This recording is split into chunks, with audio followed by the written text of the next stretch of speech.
বাইরে আছে কত? 1 লাখ। সেই 1 লাখের তেবার বুনির পিছনে তো চলে গেছে 60,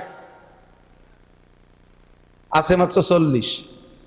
এরপরে বুনটা শ্বশুর বাড়ি যাওয়ার পরে ছেলে মেয়ে হয়েছে, মাঝে মাঝে সিগন্যাল দেয়, ভাই আব্বাও নাই মাও নাই, বাপ হলিও তুই, মা হলিও ভাবি, একটু বেড়াতে আসতে চাচ্ছে, আয়। শেষবারের মতো বেড়াতে আসতেছে, ভাই আমার শ্বশুর শাশুড়িও বুড়ো মানুষ, উন্ডা একটু আসতে চাচ্ছে, নিয়ে আয়।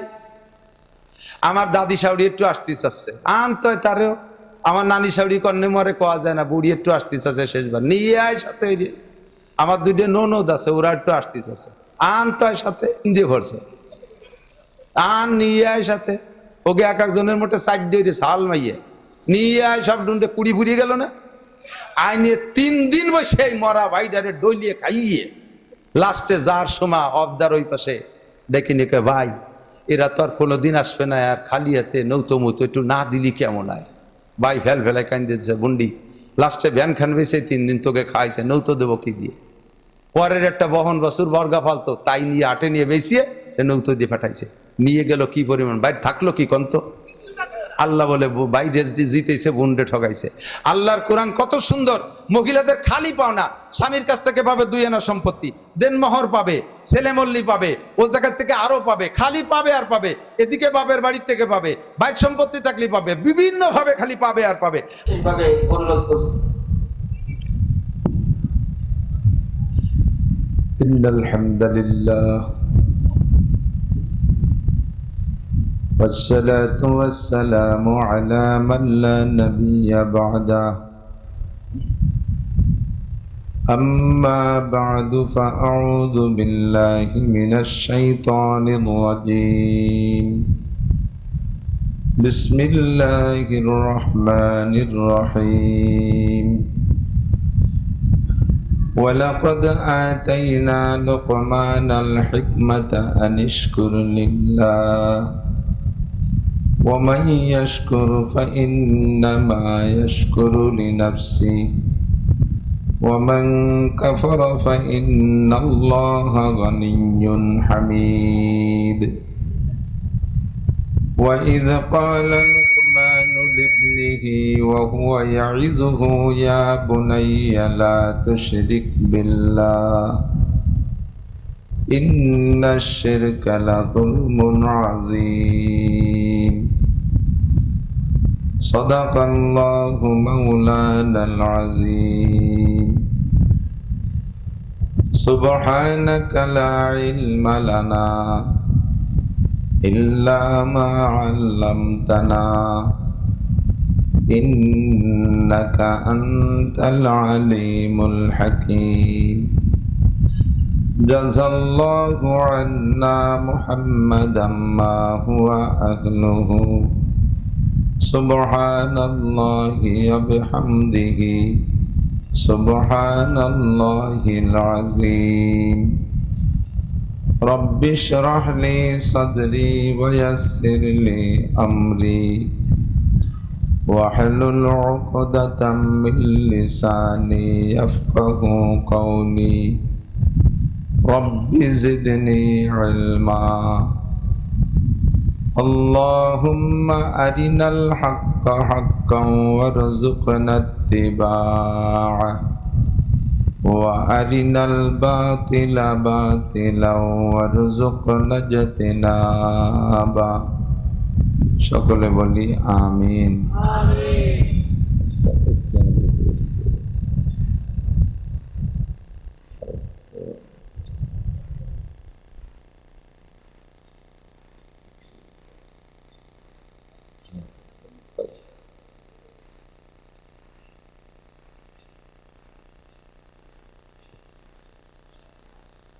আমরা একটু দুরূদ শরীফ পড়ে নেই।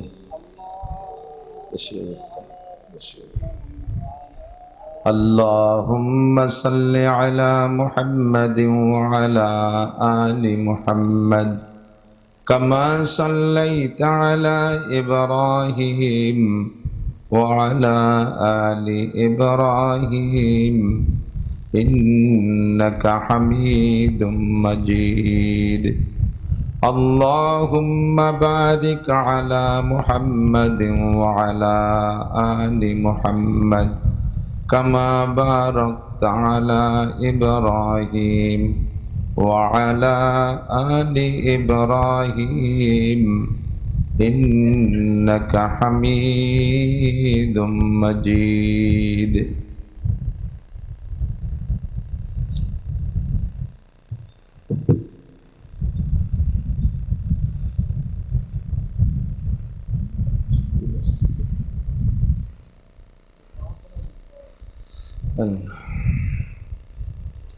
সোনাখালী ফকিরবাড়ি কেন্দ্রীয় জামে মসজিদ ও নবাবউদ্দিন ফকির নুরানিয়া হাফেজিয়া কওমি মাদ্রাসার উদ্যোগে আয়োজিত 10ম বার্ষিক ওয়াজ মাহফিল।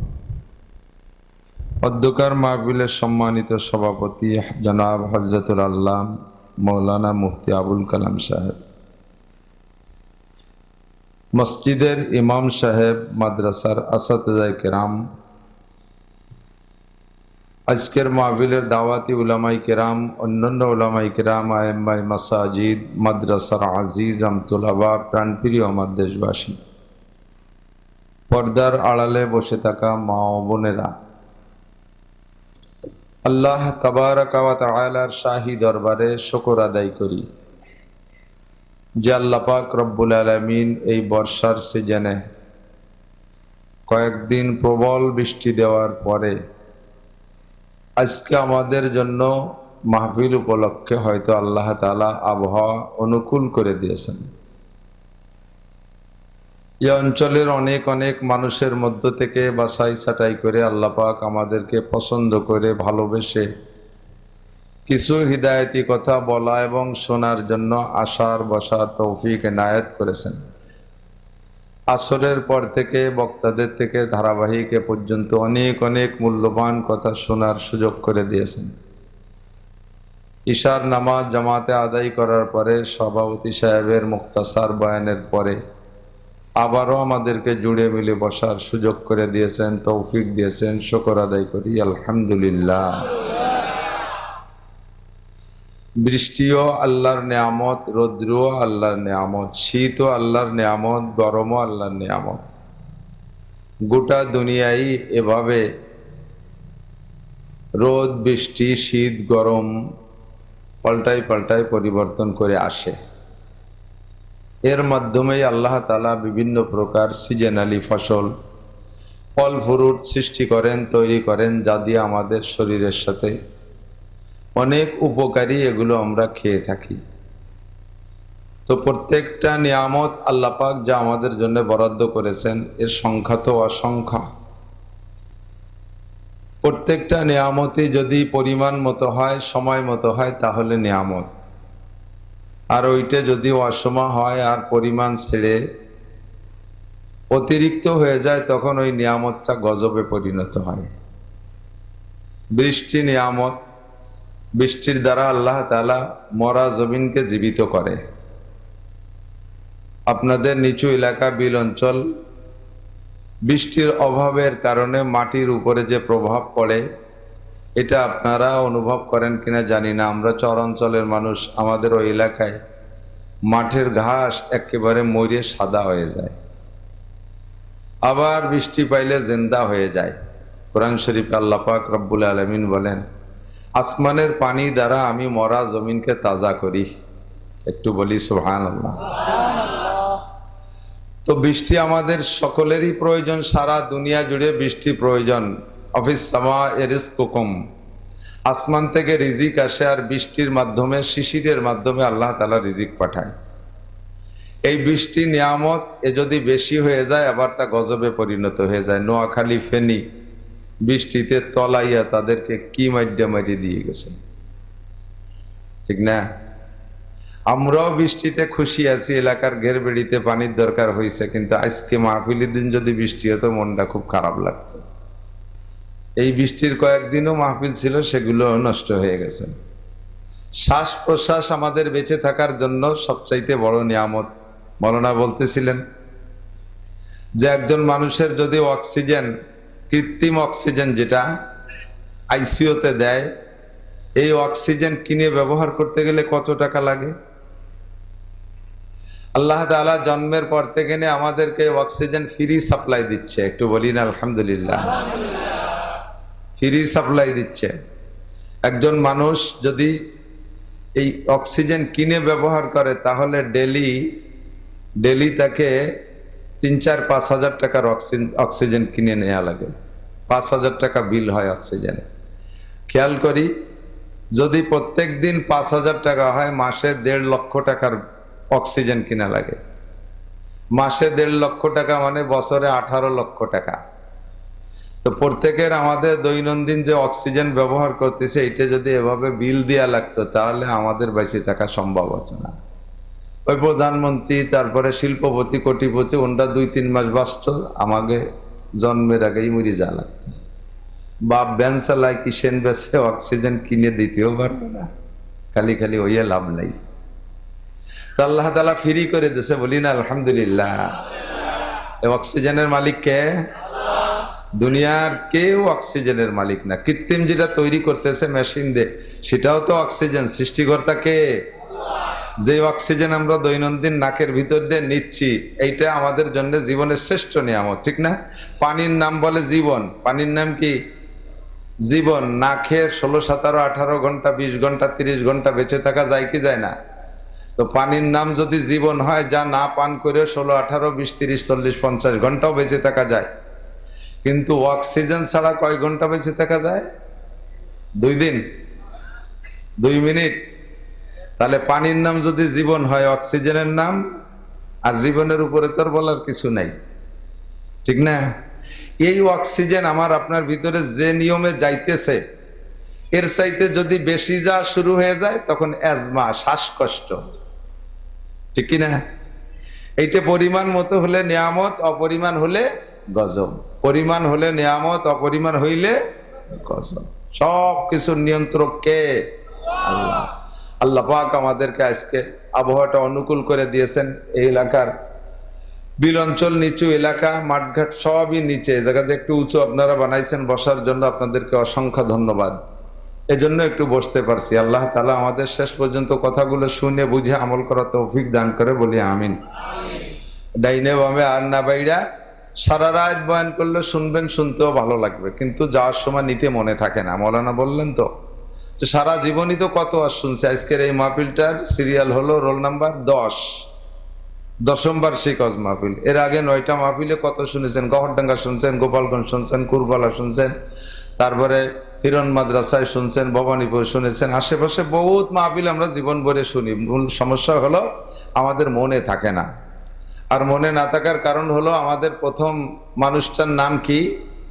আদম আলাইহিস সালাম। আমরা কি মানুষের থেকে তৈরি না বান্দরের থেকে তৈরি? কার থেকে তৈরি? আমাদের শুরু মানুষ না বান্দর? আস্তাগফিরুল্লাহ। যারা মনে করে, যারা বলে, কি উক্তি, কি জ্ঞান তাদের আমার বুঝে আসে না, যে মানুষ বান্দরের থেকে সৃষ্টি। একটু কন্যা নাউজুবিল্লাহ। প্রত্যেকটা মানুষ নিজের ব্যাকগ্রাউন্ড খারাপ থাকলে পরবর্তীতে ভালো হয়ে গেলে ওইটা মোছার চেষ্টা করে, ঠিক না? আর আমাদের ব্যাকগ্রাউন্ড কত ভালো সেইটাকে পাল্টাইয়া উল্টো দিক নিয়ে আসতে চাই, কত বড় অমানুষ। আমি কোন এক এলাকার একটা খবর জানি, ওই এলাকায় এক ভদ্রলোক, অনেক বড় লোক, আজ থেকে 40 বছর আগের খবর। আমি তখন ফার্সি পয়ালি বা মিজান পড়ি, কমপক্ষে 40 বছর আগে হবে। সেই সময় উনরা ধনী মানুষ, কিন্তু ওনাদের অর্থের সূচনা হলো কুলু। কুলু চেনেন নাকি? ওই গরুর গান বাঙ্গাই, গান দিয়ে গরু ঘুরে তেল বের করতো না, কুলু বংশ। তো আমাদের মুসলমানদের ভিতরে যে বংশগুলো একটু সামাজিকভাবে দুর্বল, তার ভিতরে কুলু একটা। তো উনি কোটি কোটি টাকার মালিক হয়ে গেছে, উনারে কুলু নামেই ডাকে। তো উনি এলাকায় এসে, ঢাকার থেকে এসে, এখন আগে তো ব্যবসার পরিমাণ যেমন তার নামও সেরকম, জুড়িতে করে মাছ বেচে তার নাম জাইলিয়ে, আর বিশাল মাছের কারবার করে তার নাম ফিশারি। ওলাপানে পড়ে গেলি কয় আষাঢ় খাইছে, বড়রা পড়ে গেলি কয় স্লিপ করছে। ব্যক্তি হিসেবে ভাষা পাল্টে চায় না। তো আগে কুলু ছিল, পরে উনি অয়েল ফ্যাক্টরি, অয়েল মিলের মালিক, অয়েল ইন্ডাস্ট্রিজ। কিন্তু সেই কুলু নাম বাদ দেয় না, সে কুলুই কয়। তো উনি এলাকায় এসে আমার সেই ছোটবেলা উনি বললেন আমি 3 লক্ষ টাকা দেব। যে সময় একটা গরুর দাম ছিল 1000 টাকা, যে গরুটার দাম এখন 2 লাখ টাকা, আমি দেখেছি। এই গরুটার দাম ছিল 1,10,000 টাকা। উনি সেই সময় বলছে যে আমি 3 লক্ষ টাকা দেব, তোমরা গরু খাইয়ে আমারে কুলু কওয়া বাদ দেবা। তো ওনার এই কুলু নাম সারা দুনিয়ায়, সারা বাংলাদেশে ছড়াই গেছে। বললে সেই কালের মানুষ যারা একটু সামাজিক, তারা চিনে ফেলবে, নাম বলবো না। তো পরে এলাকার মানুষ দেখলো যে এমনি তো খাওয়ায় না, তো গরু যদি দেয় আমরা খাই, আমরা কয়জন নাই না করলাম, আর কেউ কইলে তো ঠেকাতে পারবো না। বলতে চাইছি এ কথা যে ব্যাকগ্রাউন্ড ভালো না, কুলু উপাধিটা পছন্দ হচ্ছে না, তাই পাল্টানোর জন্য সেই জামানা 3 লক্ষ মানে এ জামানা 6 কোটি টাকা, সেই 6 কোটি টাকা খরচ করতে প্রস্তুত, সে ব্যাকগ্রাউন্ডকে, খারাপ ব্যাকগ্রাউন্ডকে সেটাকে ভালো করার জন্য। আমাদের ব্যাকগ্রাউন্ড কত ভালো। আমাদের প্রথম মানুষটার নাম আদম আলাইহিস সালাম। বলেন কি নাম? আব্বাজির নাম কি? আব্বাজি আদম আলাইহিস সালাম। আব্বার সিরিয়াল আছে, আদি পিতা আদম আলাইহিস সালাম, জাতির পিতা, আরে বলেন না ভাই, ইব্রাহিম আলাইহিস সালাম। আল্লাহ শিখিয়ে দিয়েছে, যেটা আমরা বাংলাদেশের একজনরে বলতে পারি, পাকিস্তানির একজনরে বলতে পারে, আর এক দেশে ইন্ডিয়ানরা আর একজনরে বলতে পারে, এটা তাদের আঞ্চলিক জাতির পিতা হতে পারে। কিন্তু আমেরিকার মুসলমানদের জাতির পিতাও যিনি, জাপানের মুসলমানদের জাতির পিতাও, সারা পৃথিবীর মুসলমানদের জাতির পিতা মিল্লাতা আবিকুম ইব্রাহিম ওয়া সাম্মাকুমুল মুসলিমিন। এইটা তো কেউ অস্বীকার করতে পারবে না। পারবে কেউ? বঙ্গবন্ধু নিজেও বলবে জাতির পিতা ইব্রাহিম আলাইহিস সালাম, প্রধানমন্ত্রীও বলবে জাতির পিতা ইব্রাহিম আলাইহিস সালাম। ঠিক কি ঠিক না? কাজে এই জায়গা আমাদের হাত দেওয়ার দরকার নেই। প্রথম মানুষটা আদম আলাইহিস সালাম, আদি পিতা। দ্বিতীয় ইব্রাহিম আলাইহিস সালাম, জাতির পিতা। নূহ আলাইহিস সালামকে বলা হয় আদমে সানি।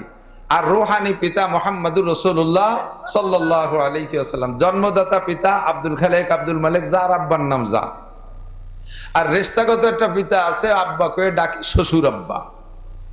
তো আমাদের আদি পিতা আদম আলাইহিস সালাম, উনি সাধারণ পাবলিক না, মূর্খ আর শিক্ষিত না, উনি সমস্ত মানুষের প্রথম মানুষটা। ওনাকে সৃষ্টি করে আল্লাহ তাআলা সব ফেরেশতাদেরকে উপস্থিত করছে। ওনাকে সৃষ্টির আগে আল্লাহ ফেরেশতাদেরকে নিয়ে একটু মত বিনিময় সভা করেছিলেন। জানেন সবাই কিসসা? যে আল্লাহ বললেন ইন্নী জাইলুন ফিল আরদি খলিফা, আমি তো দুনিয়ার প্রতিনিধি বানাইতে চাই। ফামা আযান্নুকুম, তোমাদের ধারণা কি? তো ফেরেশতারা বললেন আতাজালু ফিহা মান ইউফসিদু ফিহা ওয়া ইয়াসফিকুদ দিমা। আল্লাহ, এর আগে তো তুমি জিন বানাইছিলে, লক্ষ লক্ষ বছর জিনদের পরিচালনা করলাম, এরা তো বড় উশৃঙ্খল জাতি, মারামারি, খুনোখুনি, দাঙ্গা হাঙ্গামা, আকাম কুকাম যত আছে সব তারা করছে, যার কারণে তাদেরকে পিটাই পাটাই তাড়াই দিলাম। পরবর্তীতে আবার এমন কোন জাতি বানাইতে চাও যারা নিজেরা মারামারি করবে, খুনোখুনি করবে, বাড়িতে ভাইয়ের মাথায় বাড়ি দেবে, এক আধ জায়গার জন্য 5 লাখ 10 লাখ 20 লাখ টাকা খরচ করবে, কেস কাছারি মালি মামলা যা আছে সব করবে। এইগুলো করবে নাকি তারা? আল্লাহ পাক বলে ইন্নী আলামু মা লা তা'লামুন। করবে না তা না, তাও করবে। যে আকাম করে সে কামও করে, যে কাম করে সে আকামও করে। কথা কন না কেন? যে লোকটা হাঁটে সে লোকটা আছাড় খায়, যে লোকটা জীবন ভরে বসে থাকে সে লোকটা কোনোদিন পরিচয় স্লিপ করে নাকি? কাজেই যে কাজ করে সে ফাঁকে ফাঁকে 2টা কাজও করে। তবে তাদের যে কারামতি আর বুজুর্গি আর শরাফত আছে এটা তোমরা জানো না, আমি জানি সেইটা। তো আল্লাহ তাআলা বানায় ফেললেন। ফেরেশতাদের ওই কথার মাধ্যমে বোঝা গেছিল যেন ফেরেশতারা মৌনভাবে অসমর্থন করতেছেন, মেনে নিতে চাচ্ছেন না, মানব জাতির সৃষ্টির পক্ষে না ফেরেশতারা, এমন একটা ভাব বুঝাইতে চাচ্ছে। তো আল্লাহ তাআলা বানাই ফেললেন আদম আলাইহিস সালাম। ফাখালাকাল্লাহু বিয়াদাইহি, আল্লাহ তাআলা নিজ হাতে আদম আলাইহিস সালামকে বানাইলেন। বলেন না আলহামদুলিল্লাহ। সব সৃষ্টি করেছেন আল্লাহ তাআলা একটা শব্দ দিয়ে, কুন। কি শব্দ? কুন সামান, আসমান হও, হয়ে গেছে আসমান। কুন শামসান, সূর্য হও, হয়ে গেছে সূর্য। ওর পিছনে আল্লাহ তাআলা হাত বা ম্যাটেরিয়ালস কিচ্ছু ব্যবহার করতে যান নাই।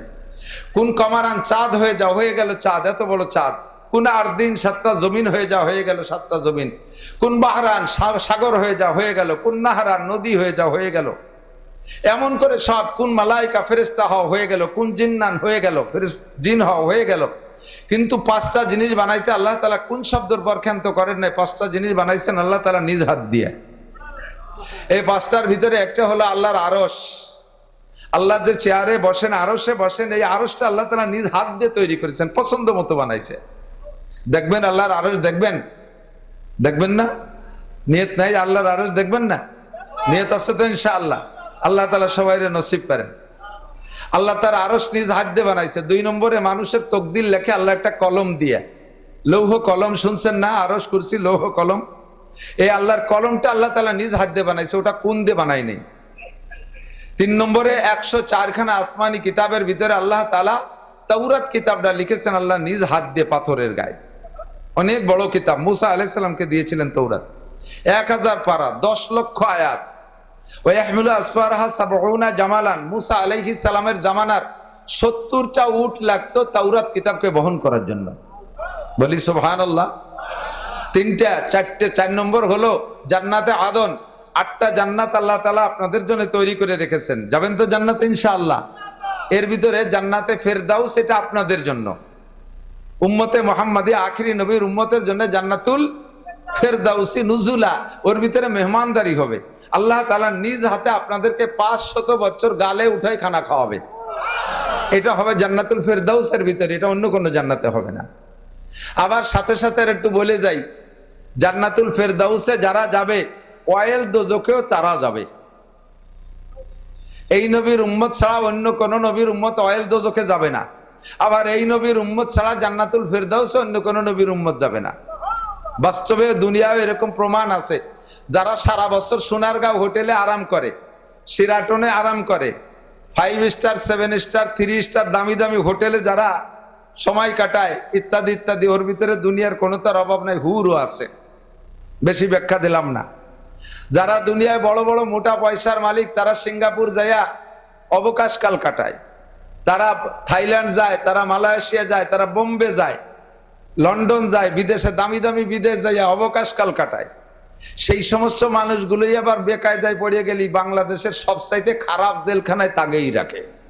কতক্ষণ না কে সবচেয়ে মারাত্মক সেল আবার তাকে জন্য। যারা দামি দামি জায়গায় কাটাইছে তারা সবচাইতে খারাপ জায়গাও তাদের জন্য। আমরা সাধারণ পাবলিক গ্রাম গায়ের ভাঙাচোরা ঘর বাড়িতে থাকি, আগানে বাগানে পায়খানা করি, আমাদের পায়খানারও অত ডক নেই, আমাদের আরামাইশেরও অত ডক নেই। আল্লাহর রহমতে আমাদের জেলখানা অত কঠিন না। আমাদের জেলখানা বাড়ির ধারে গোপালগঞ্জ, তোর বাড়ি একটা অসুবিধা হয় না, যে কোনো দিন যাই দেখে আসা যায়, না কি বলেন? তো এই নবীর উম্মতের জন্য জান্নাত হবে জান্নাতুল ফেরদাউস, বলেন সুবহানাল্লাহ। আবার আকাম যেটা করবে তার দোজখ হবে কোনটা? ওয়াইল দোজখ। দুইটাই মনে রাখতে হবে। তবে এই জান্নাতুল ফেরদাউস আল্লাহ তাআলা কোন শব্দ দিয়ে বানাইছে? 8টা জান্নাতের মধ্যে জান্নাতে আদন এইটা বানাইছে আল্লাহ তাআলা হাত দিয়ে। কেন বানাইছে? লম্বা হিকমত পড়া আরেকদিন বলা যাবে। 5 নম্বর যেটা বলবো বলে হাদিসটা বললাম, সেটা হলো আল্লাহ তাআলা মানুষকে বানানোর সিদ্ধান্ত নিয়ে ফেরেশতাদেরকে একটা স্ট্রাকচার দিয়েছে, একটা ম্যাপ দিয়ে দিয়েছে, এইভাবে বানাও।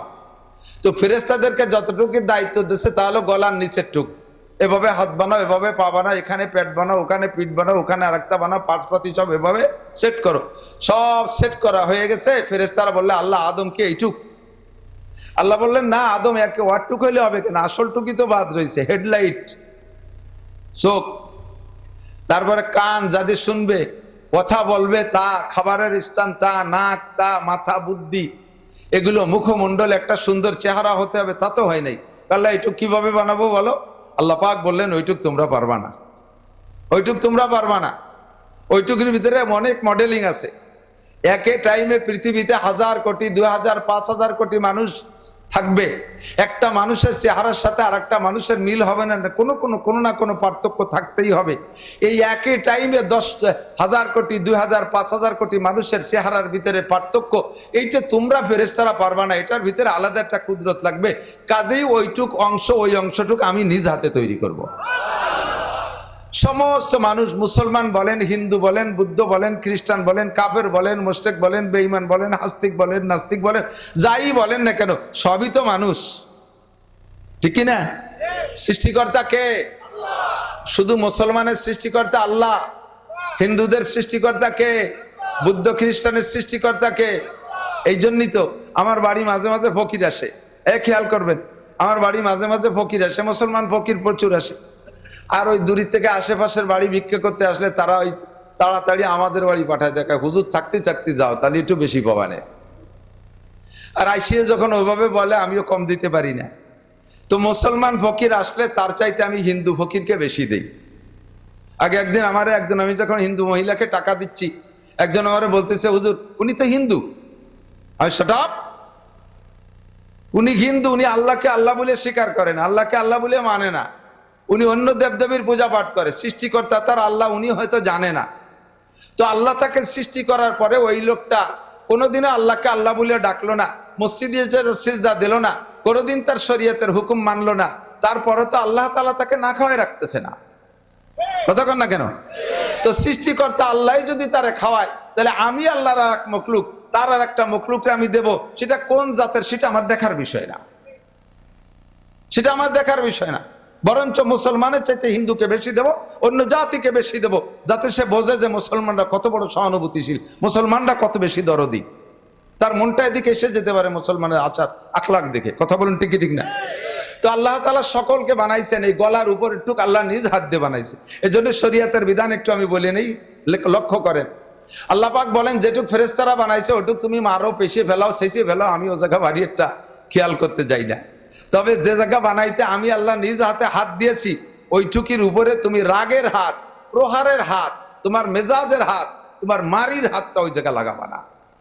মানুষকে মারতে হলে পিঠে মারো, শরীরের অন্য জায়গা মারো, গলার উপরে মারবা না।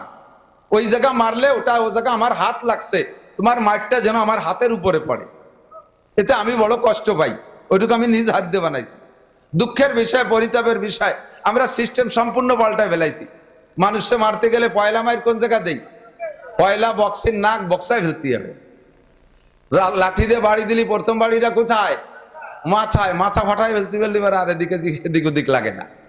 গুলিটা করতে গেলে মাথা থেকে করে। আল্লাহ যেটুক নিষেধ করছে মারতে, সেইটুকির উপরে মারি। যা বলতে চাইছি তো, ফাখালাকাল্লাহু আদামা বিয়াদাইহি, আল্লাহ তাআলা নিজ হাতে আদম আলাইহিস সালামকে বানাইছেন, বলি সুবহানাল্লাহ।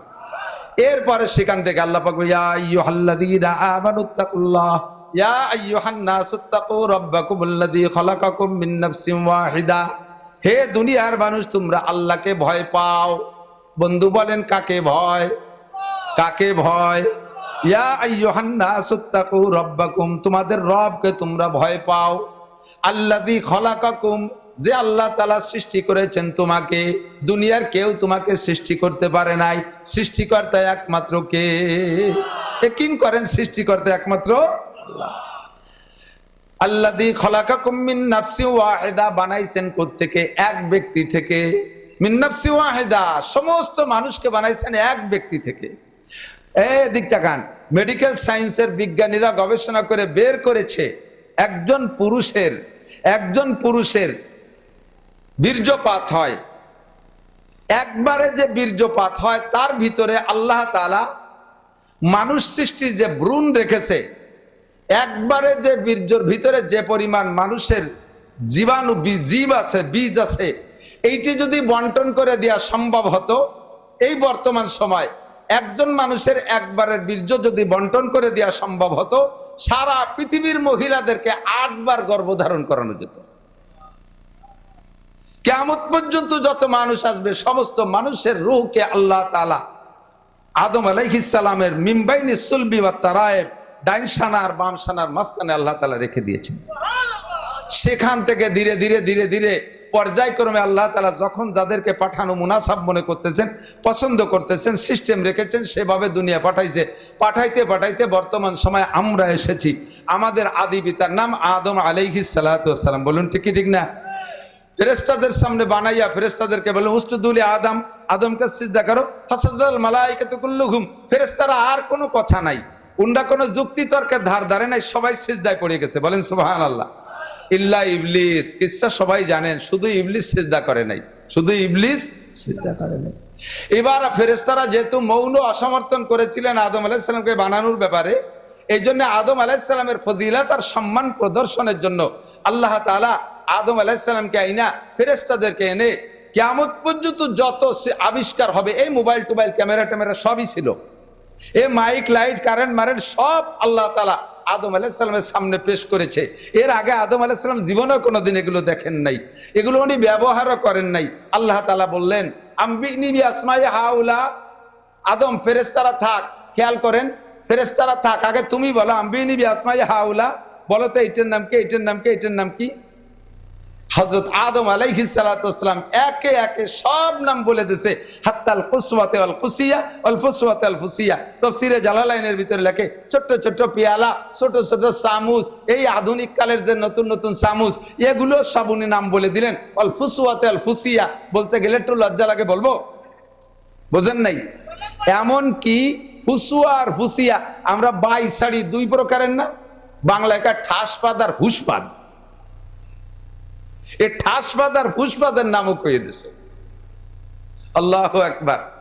এবার ফেরেশতারা তো আদম আলাইহিস সালামের কাছে একবার শুনলেন। আদম আলাইহিস সালাম কিন্তু এর আগে কে থেকে শুনে নাই, উনি সর্বপ্রথম সবগুলোর নাম বললেন। এরপরে ফেরেশতাদেরকে আল্লাহ তাআলা বলবেন আম্বিউনি বিআসমাই হাউলা, তোমরা তো একবার শুনছো, আর তোমরা আদমের থেকে কত হাজার লক্ষ বছর আগে তোমাদের সৃষ্টি, তোমরা এবার বলো। এবার ফেরেশতারা বলতে যাইয়া একটাও মনে নাই। এবার ফেরেশতারা সারেন্ডার করছে, সুবহানাকা লা ইলমা লানা ইল্লা মা আল্লামতানা ইন্নাকা আনতাল আলিমুল হাকীম। আমরা কি জানি, তুমি যতটুকু আমাদেরকে জানাইছো তার বেশি জানি না। কথার ভিতরে চরম একটা মানে ক্রিটিক্যাল জব দিয়ে দিয়েছে। খেয়াল করি, ফেরেশতারা বললেন তুমি আমাদেরকে যা জানাইছো আমরা তার বেশি জানি না। তার মানে তুমি আদমরে ঘরের মধ্যে নিয়ে সব পড়াইয়া মুখস্থ করাই আইনি আমাদের সামনে তারে দিয়ে সবক শুনলে সে বলে দিতে বলে, আর আমাকে তো পড়াও নাই, কাজে কাজে আমরা পারি না। কথা কিন্তু এদিক নিয়ে আল্লাহর পর একটা অভিযোগ করা যায়, কিন্তু আল্লাহ তাআলার সম্পর্কে ফেরেশতারা সুবহানাক, তুমি সব দোষ থেকে পবিত্র, বলেন সুবহানাল্লাহ। আল্লাহ কোনো দোষে দোষী, আল্লাহ কোনো অপরাধে অপরাধী। আল্লাহ তাআলা আদম আলাইহিস সালামকে শিখিয়ে দিয়েছেন, বা শুনি বলছেন ফেরেশতাদের শিখিয়ে নেই, ফেরেশতারা পারে না, তবে সারেন্ডার করেছেন বড় ভদ্রতার সাথে, আদবের সাথে সারেন্ডার করেছে। যে কথা বলতে চাইছি, জিবরিল ফেল করছে, মিকাইল ফেল করছে, ইসরাফিল ফেল করছে, আজরাইল ফেল করছে, হামিলাতুল আরশ আরশ বহনকারী 8 জন ফেরেশতা তারাও ফেল করছে, সব ফেরেশতা ফেল করছে। হযরত আদম আলাইহিস সালামের কাছে উনি জিতে গেছে। তাহলে লোকটা কত বড় শিক্ষিত, কত বড় পণ্ডিত। এই লোকটা আমাদের আদি পিতা। আমরা তা বাদ দিয়ে যদি বলি বান্দরের থেকে আমাদের সৃষ্টি, কন্যা নাউজুবিল্লাহ, বলি না নাউজুবিল্লাহ। আমরা ব্যাকগ্রাউন্ড খারাপের দিকে যেতে চাই না, আমাদের ব্যাকগ্রাউন্ড ভালো, বলি আলহামদুলিল্লাহ। এবার আদম আলাইহিস সালাতু ওয়াস সালামকে সব কিছুর উপস্থিতিতে আল্লাহ পাক জান্নাতের ভিতরে রেখেছেন। জান্নাতের মধ্যে রাইখা আল্লাহ বললেন এসব তোমার জন্য হালাল, গুরবার খাবা, নামাজ নাই বেহেশতের ভিতরে, রোজা নাই, হজ নাই, জাকাত নাই, তবলিগ নাই, সরমুনাই নাই, মসজিদ নাই, মাদ্রাসা নাই, আমলিগ নাই, বিএনপি নাই, জামাত নাই, জাতীয় পার্টি নাই, নৌকো নাই, দানের শীষ নাই, কোনো আন্দোলন নাই, হরতাল নাই, অবরোধ নাই, কোনো ঝামেলা নাই, মানুষজন কেউ নাই, তোমরা দুইজন সিরু ফিহা, এর মধ্যে ঘুরবা, অকুলু মাতাস্তাহু আর মাতাস্তাহিয়া, দুইজনে যা মনে চায় তা খাইতে থাকো, অকুলা মাতাস্তাহিয়া, মনে যা চায় তাই খাইতে থাকো, যেটা দেখতে মনে চায় দেখো, কোনো সমস্যা নাই, যেখানে যেতে চাও তুমি সেখানে যেতে পারবা, কোনো গাড়ি ঘোড়া ভাড়া দেওয়া লাগবে না, যাইতেই থাকো। তবে একটা কথা মনে রাখবা, লা তাকরাবা হাদিহিশ শাজারাতা ফাতাকুনা মিনাজ জালিমিন। এই সব বৈধতা ঠিক থাকবে, সব ব্যবহার করতে থাকবা, বাধা নাই। একটা কাজ একটা কথা মনে রাখবা, এই গাছটার কাছে যাবা না। কয়টা গাছ? এই একটা গাছের কাছে যাবা না, বাস, অনলি একটা ওয়াজ। কয়টা ওয়াজ? এই হাজার হাজার ওয়াজ না, আপনাদেরকে তো আমরা অনেক ওয়াজ করবো ইনশাআল্লাহ, বহু ওয়াজ আছে, জীবন ভরে শুনছেন, আরো শুনবেন। আর আদম আলাইহিস সালামকে আল্লাহ তাআলা নিজে ওয়াজ করছেন মাত্র একটা ওয়াজ। কয়টা? একটা গাছের কাছে যাবা না। আর সব জায়গা যাও, কত ভালো ভালো গাছ আছে, ওখান দিয়ে ঘুরে বেড়াও, গাছে ওঠো, আম পাড়ো, খাও, কোনো সমস্যা, ওই গাছটার কাছে যাবা না। কিছুদিন পরে যাইয়া সেই গাছটার কাছে চলে গেছে, ফাযাল্লাহুমা শাইতান, শয়তানে ধোঁকা দিয়ে সেখানে নিয়ে চলে গেছে। আমি বলতে চাইছি সেই কথাটা যে আব্বাজি আদম আলাইহিস সালাম আমাদের আদি পিতা, একটা ওয়াজ মনে রাখতে পারে নাই। আরবিতে বলে আউয়ালুন নাসি আউয়ালুন নাসিন, প্রথম মানুষটাই প্রথম ভুলে জানেওয়ালা। আর বাপের যে স্বভাব সন্তানের, সে স্বভাব অনেকটাই এসে যায়। বাপের যদি দাঁত ফাঁকা ফাঁকা হয়, সন্তানের দাঁতও ফাঁকা হয়। বাপের যদি চুল কুকড়া কুকড়া হয়, সন্তানেরও তা হয়। বাপ যদি বিড়ি খায়, ছেলে তো বিড়ি খায়, বরঞ্চ তার সে প্রমোশন করে গাঁজাও খায়। কতক্ষণ না খায়? বাপ যদি চোরায়, ছেলেও কমপক্ষে কিছু না কিছু হাত দোষ হয়, বাইরে চুরি না করলে বাপের পকেট মারে। তো বাপের যে স্বভাব সন্তানের মধ্যে তা আসে। আমাদের আব্বা যে আদম আলাইহিস সালাম একটা কথা মনে রাখতে পারেন না, ভুলে গেছেন। আমরা সেই বাপের সন্তান, হাজার হাজার মনে রাখবো কি কইরা? আমাদেরও ভুলে যাওয়াটা স্বাভাবিক। এই জন্য আল্লাহ পাক বলেন ওয়াযাক্কির প্রত্যেক বছর নতুন নতুন করে গতবারে ওয়াজগুলো আবার স্মরণ করায় দাও। স্মরণ করায় দিলে লাভ কি? ইন্না যিকরা তানফাউল মুমিনিন, স্মরণ করায় দিলে মোমেনের ঈমান বাড়ে আর আমলের স্পৃহা বাড়ে। আপনি জানেন সব, আমি আজকে যা বলবো সবই আপনি জানেন, কিন্তু আমল না করার কারণ হলো এই দুনিয়া আমাদের উপরে এমনভাবে চেপে বসছে, প্রবলভাবে চেপে বসছে যে দুনিয়ার চাপের কারণে আমাদের জানা কথাগুলো তলে চাপা পড়ে গেছে, উঠতে পারতেছে না। কতক্ষণ? এই জন্য বয়ানের মাধ্যমে নতুন করে একটু ঝালাই হয়। আল্লাহ পাক আমাদের সকলকে আজকের কথা আগামী 1 বছর পর্যন্ত, এমনকি হাত্তাল মৌত, মরণকাল পর্যন্ত এই আমলি কথাগুলো স্মরণ রাখার তৌফিক দান করে। সবাই বলি আমিন। আমরা মুসলমানের দিক তাকান ভাই। প্রত্যেক জাতি গোষ্ঠীর কিছু ধর্মীয় গ্রন্থ আছে। আমার হিন্দু ভাইদের 3-4টে ধর্মীয় গ্রন্থ আছে। খ্রিস্টানরা পালন করে ইঞ্জিল, খ্রিস্টানরা স্মরণ করে ইঞ্জিলের। ইহুদিরা স্মরণ করে তাওরাতের, হযরত মুসা আলাইহিস সালামের কিতাবের। আর জবুর কিতাবের অনুসারী কেউ আছে কি বলে আমার জানা নেই। তবে প্রত্যেক ধর্মাবলম্বী যারা, তাদের নিজস্ব ধর্মগ্রন্থ আছে। আমাদের ধর্মগ্রন্থটা বড় চ্যালেঞ্জযুক্ত ধর্মগ্রন্থ। কতক্ষণ? কেউ তার ধর্মগ্রন্থ নিয়ে চ্যালেঞ্জ করতে পারবে না। মাঝে মাঝে হিন্দু ভাইরা হিন্দুদের মধ্যে থেকে যথেষ্ট মুসলমান হয়ে গেছে।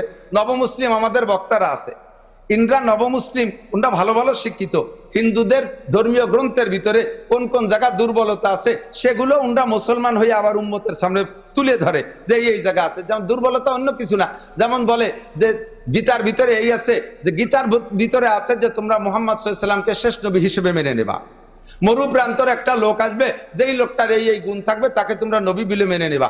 এইটা তাদের ধর্মীয় গ্রন্থের মধ্যে আছে। ওনারা যদি কথাটা মেনে নেয় কোনো সমস্যা নাই, কিন্তু ওনারা বলেন যে না, এটা গীতার মধ্যে নাই, এটা আমাদের ধর্মীয় গ্রন্থের মধ্যে নাই বলেও অস্বীকার করে। কিন্তু এমন ভাবে যদিও অস্বীকার করেন, তাহলে প্রমাণ হবে কি যে ওই গীতার ভাষায় এমন সুন্দর করে কেউ না কেউ তার ভিতরে রচনা করে ঢুকাই দিয়েছে, তার ভিতরে কেউ না কেউ সেট করে দিয়েছে। তা আপনাদের কিতাবটাকে এখন সংরক্ষণ করতে পারছেন না। মানুষে তার ইচ্ছা মতো এক একটা উক্তি তৈরি করে ওর মধ্যে ঢুকাই দেওয়ার সুযোগ আছে। আল্লাহর ফজলে আমার কোরআনের ভিতরে মিক্সার করার কোনো সুযোগ, একটু বলেন, আছে? একটা জের জবর, একটা নুক্তা, দাড়ি কমা, সেমিকোলনি, কিচ্ছু পারবে না। একটা বাস্তব, ইউটিউবে তো সব আজই শুনে থাকেন, তারপর বাস্তবে একটা সামনের পর একটু বলি। আমাদের পাশের গ্রাম চন্দ্রদিঘিলের নাম তো অনেকে জানেন। চন্দ্রদিঘিলে এক ভদ্রলোক ইটালি থাকেন। উনি আসছেন বছর 3 আগে, এসে আমাকে বলতেছে, ভাই ইটালি বসে আপনার অশ্বনী দেশি বাংলা শুনতে ভালো লাগে, খুব শুনি। তো আমি মনে করছি যে বাড়ি যে একটু দেখে আসবো আমাকে দেশি হুজুর কেমন, তাই আপনার সাথে যা সাক্ষাতে আসছি। এসে আমাকে বলতেছেন আপনার একটা ওয়াজ শুনেই দেই, একটা ওয়াজ শিখেই দেই, এবং খিলাফতি দিয়ে দিলাম, এই ওয়াজটা মানুষের কবেন, মাঠে ময়দানে বলবেন। আমি সেই হিসেবে ওনার অর্ডার পাইয়ে ওনার খিলাফতি হিসেবে আপনাদের কাছে শুনে। উনি বলেন ইটালিতে উনি যে ডিস্ট্রিক্টে থাকেন, উনি বলেন আমার ডিস্ট্রিক্টের ডিস্ট্রিক্ট প্রধান আমাদের দেশে ডিসি বলে। তো ডিসি সাহেব উনার কৌতূহল জাগছে, উনি খ্রিস্টান, উনার ভিতরে একটা কৌতূহল জাগছে যে আমি 4 ধর্মের বিতর্ক অনুষ্ঠান করব। প্রসিদ্ধ ধর্ম তো 4টে চলতেছে, এই 4 ধর্মের একটা বিতর্ক অনুষ্ঠান করব। এর ভিতরে আমি দেখব যে কোন ধর্ম আলাদা কেমন তর্ক করে জিততে পারে, কাদের ধর্মের শক্তি কেমন, এটা উনি নিজে এটা সেখান থেকে নেবেন। এই উপলক্ষে উনি নিজের কায়দায় 3 ধর্মের 3 পণ্ডিতরে দাওয়াত দিয়েছে। অনুষ্ঠানটা হবে ওনার ডিসি অফিসে। আর আমারে দায়িত্ব দিয়েছে, উনি বলতেছেন যে আমাকে দায়িত্ব দিয়েছে, আমার সাথে ডিসি সাহেবের সম্পর্ক ভালো, আমাকে দায়িত্ব দিয়েছে যে আপনি একজন আলেম খুঁজবেন মুসলমানদের ভিতরে, ইটালিতে যারা আছে তার ভিতর থেকে আনবেন, এই দায়িত্ব আপনার। দোভাষীর কাজ প্রয়োজন হলে আপনি করবেন, আর বাকি 3 জন আমি সংগ্রহ করতেছি। উনি খ্রিস্টানদের থেকে বড় একজন পাদ্রী সংগ্রহ করেছে, বুদ্ধদের থেকে বড় একজন বুদ্ধ সংগ্রহ করছে, হিন্দুদের ভিতর থেকে সত্যি একজন বড় শিক্ষিত পণ্ডিত সংগ্রহ করছে। এই 4 জনকে নিয়ে ওনার মজলিসে বসাইছেন, প্রত্যেকের সাথে সাথে লোক আছে। উনি বললেন সর্বপ্রথম হিন্দু ভদ্রলোকে দায়িত্ব দিয়েছে। ওনার বক্তব্যের সময় উনি বলছেন যে আপনি মন খুলে, কোনো লজ্জা নাই, কোনো ভয় নাই, আপনি যত কায়দায় পারেন আপনার হিন্দু ধর্মের সত্যায়িত করবেন।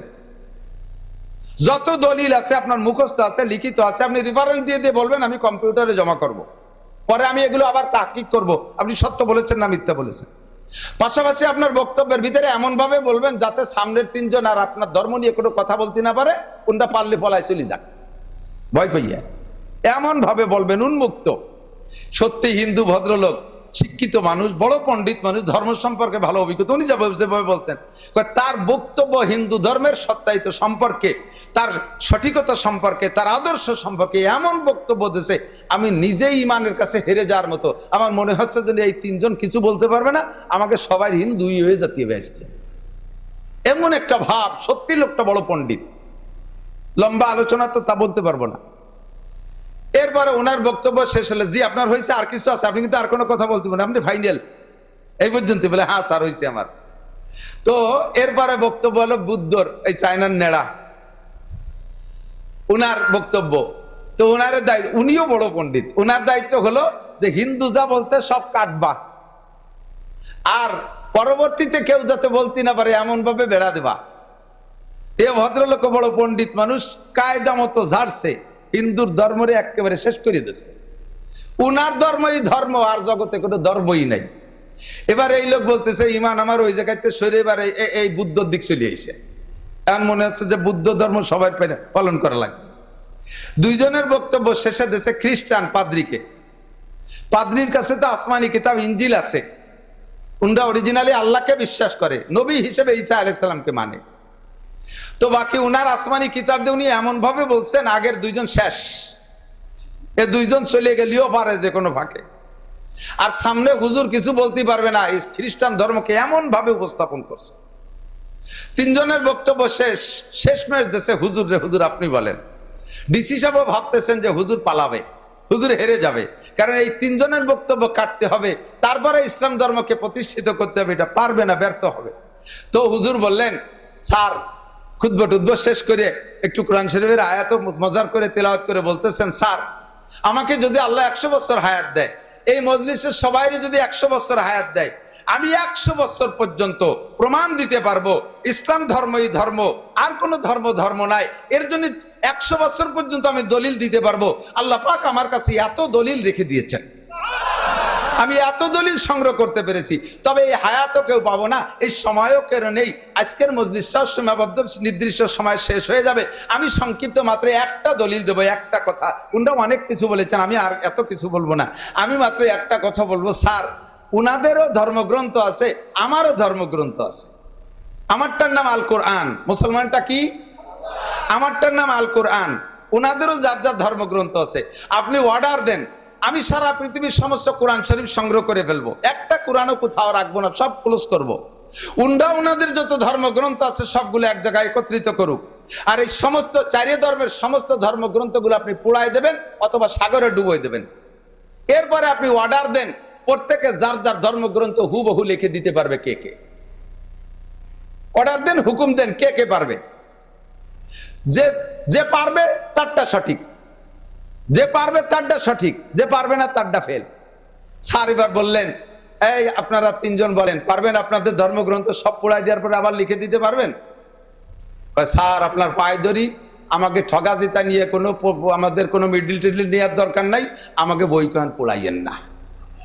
হুজুর বললেন, আমার সব কোরআন পোড়াই দেন, আমাকে মাত্র 1 ঘন্টা সময় দেবেন, ইনশাআল্লাহ। বিসমিল্লাহির রহমানির রহিম, আলহামদুলিল্লাহি রাব্বিল আলামিন থেকে নিয়ে মিনাল জিন্নাতি ওয়ান নাস সূরা নাসের শেষ আয়াত পর্যন্ত 6666 আয়াত, 30টে পারা, 114টা সূরা, যেখানে যেমন আছে হুবহু সেখানে তেমন করে আমি 1000 কপি কোরআন শরীফ হাতে হাতে লিখে দিতে পারবো ইনশাআল্লাহ। আমার এই একটাই দলিল আমার ধর্ম সঠিক হওয়ার জন্য। দালিকাল কিতাবুল লা রাইবা ফি, এই কিতাবের মধ্যে কোনো সন্দেহ আপনাদের আছে? এর ভিতরে কোনো পরিবর্তনের দরকার আছে? আমাদের এক নেতা কিছুদিন আগে এক কথা কইয়ে মহাবিপদে বেরো, কোরআনের মধ্যেও সমস্যা আছে। একটু কন্যা নাউজুবিল্লাহ, কোরআনের মধ্যে যে কয় সমস্যা আছে, এখন তার মধ্যে সমস্যা আছে, আছে না নাই? হাও কথা কইয়ে বিপদে পড়তে যাবা না, সুপারদোষে শেষা খাও। গোপের ডাঙ্গা পড়ছি, যে বছর দাওরা পড়ি, আমার এক সাথী ছিল মৌলানা কামরুল। বিকেল বেলা আসতাম পাটগাতির বাজারে চা খাইতে। গহরডাঙ্গা থেকে আসার পথে ওই যে কবরস্থান আছে না, ওই কবরস্থানের ধারে রাস্তার পাশে এক বুড়ি বসে বসে পান ছেঁচতেছে, আমানে বসে বসে পান ছেঁচতেছে। তো কামরুল ভাই ওই দূরিতে দেখে জম্মের ফাজিল, কয় যে ওই বুড়ির সাথে একটু ঝগড়া বাঁধাবো, শুনবি দোস্ত? আমি কই না, দেখ বুড়ো মানুষ, তুই ঝামেলা বাঁধিস নে, দাদি নানির বয়সী। কাছে কাছে যাইয়া বুড়ি রে কয়, বুড়ি তুমি সুপার দোষে শেষা খাও। যদি এটা আমাদের আঞ্চলিক প্রবাদ, তবে এর তর্জমা কি? মানে ভাষা খারাপ বলে মায়ের খাই, এই না তর্জমা? ভাষা খারাপ বিদায় মায়ের খাই। তো বুড়ির যে কয় তুমি সুপার দোষে শেষা খাও, বুড়ি তো সেটি গেছে। বাংলা 3-4 মারিয়ে দেখে শয়তান বেটা শয়তান, এই আমি সুপার দিয়ে কি দোষ করছি রে? আমি তোর সাথে কোনো কথা কইছি? আমি সুপার দোষে শেষা খাই, কিনা আমার শাসনে? কয় না দাদি, তোমার সুপায় দাঁত নাই বলে পান শেষা খাও, সংক্ষেপে কইছি সুপার দোষে শেষা খাও। সোফায় দাঁত নাই বিদায় পান শেষে খাও, তাই কইছি সুপার দোষে শেষা খাও। কোরআন সংক্রান্ত যদি চুপা খারাপ করো তাহলে শেষা খাবা। কথা কোন ঠিক কি ঠিক না? আমরা গোপালগঞ্জের মানুষ, আমলিক করি 99%, বলকে ধরে নেই 100% আমলিক করি, কিন্তু আমি কোরআনের উপরে আমলিক করি না। কথা কোন ঠিক কি ঠিক না? আমার রসুলের উপরে আমলিক করি না। আমার রসুলের চেয়ে বড় কোনো নেতাকে আমি নেতা হিসেবে মানি না। আমার কোরআনের চাইতে ভালো কোনো সংবিধান জগতে যেই লেখুক না কেন, বঙ্গবন্ধু লেখুক, শেখ হাসিনা লেখুক, জিয়া লেখুক, ইরশাদ লেখুক, এ কোনোটার কোনো দাম নাই। আমার কোরআন সর্বশ্রেষ্ঠ সংবিধান বই, ঠিক কি ঠিক না? যালিকাল কিতাবুল লা রাইবা ফীহ। আমরা এ ব্যাপারে সকলে একমত, ঠিক কি ঠিক না? আল্লাহু আকবার। আমার কোরআন শরীফ আসমানি কিতাব, এর মধ্যে কোনো সন্দেহ নাই। সব কিছু কোরআনে আছে না নাই?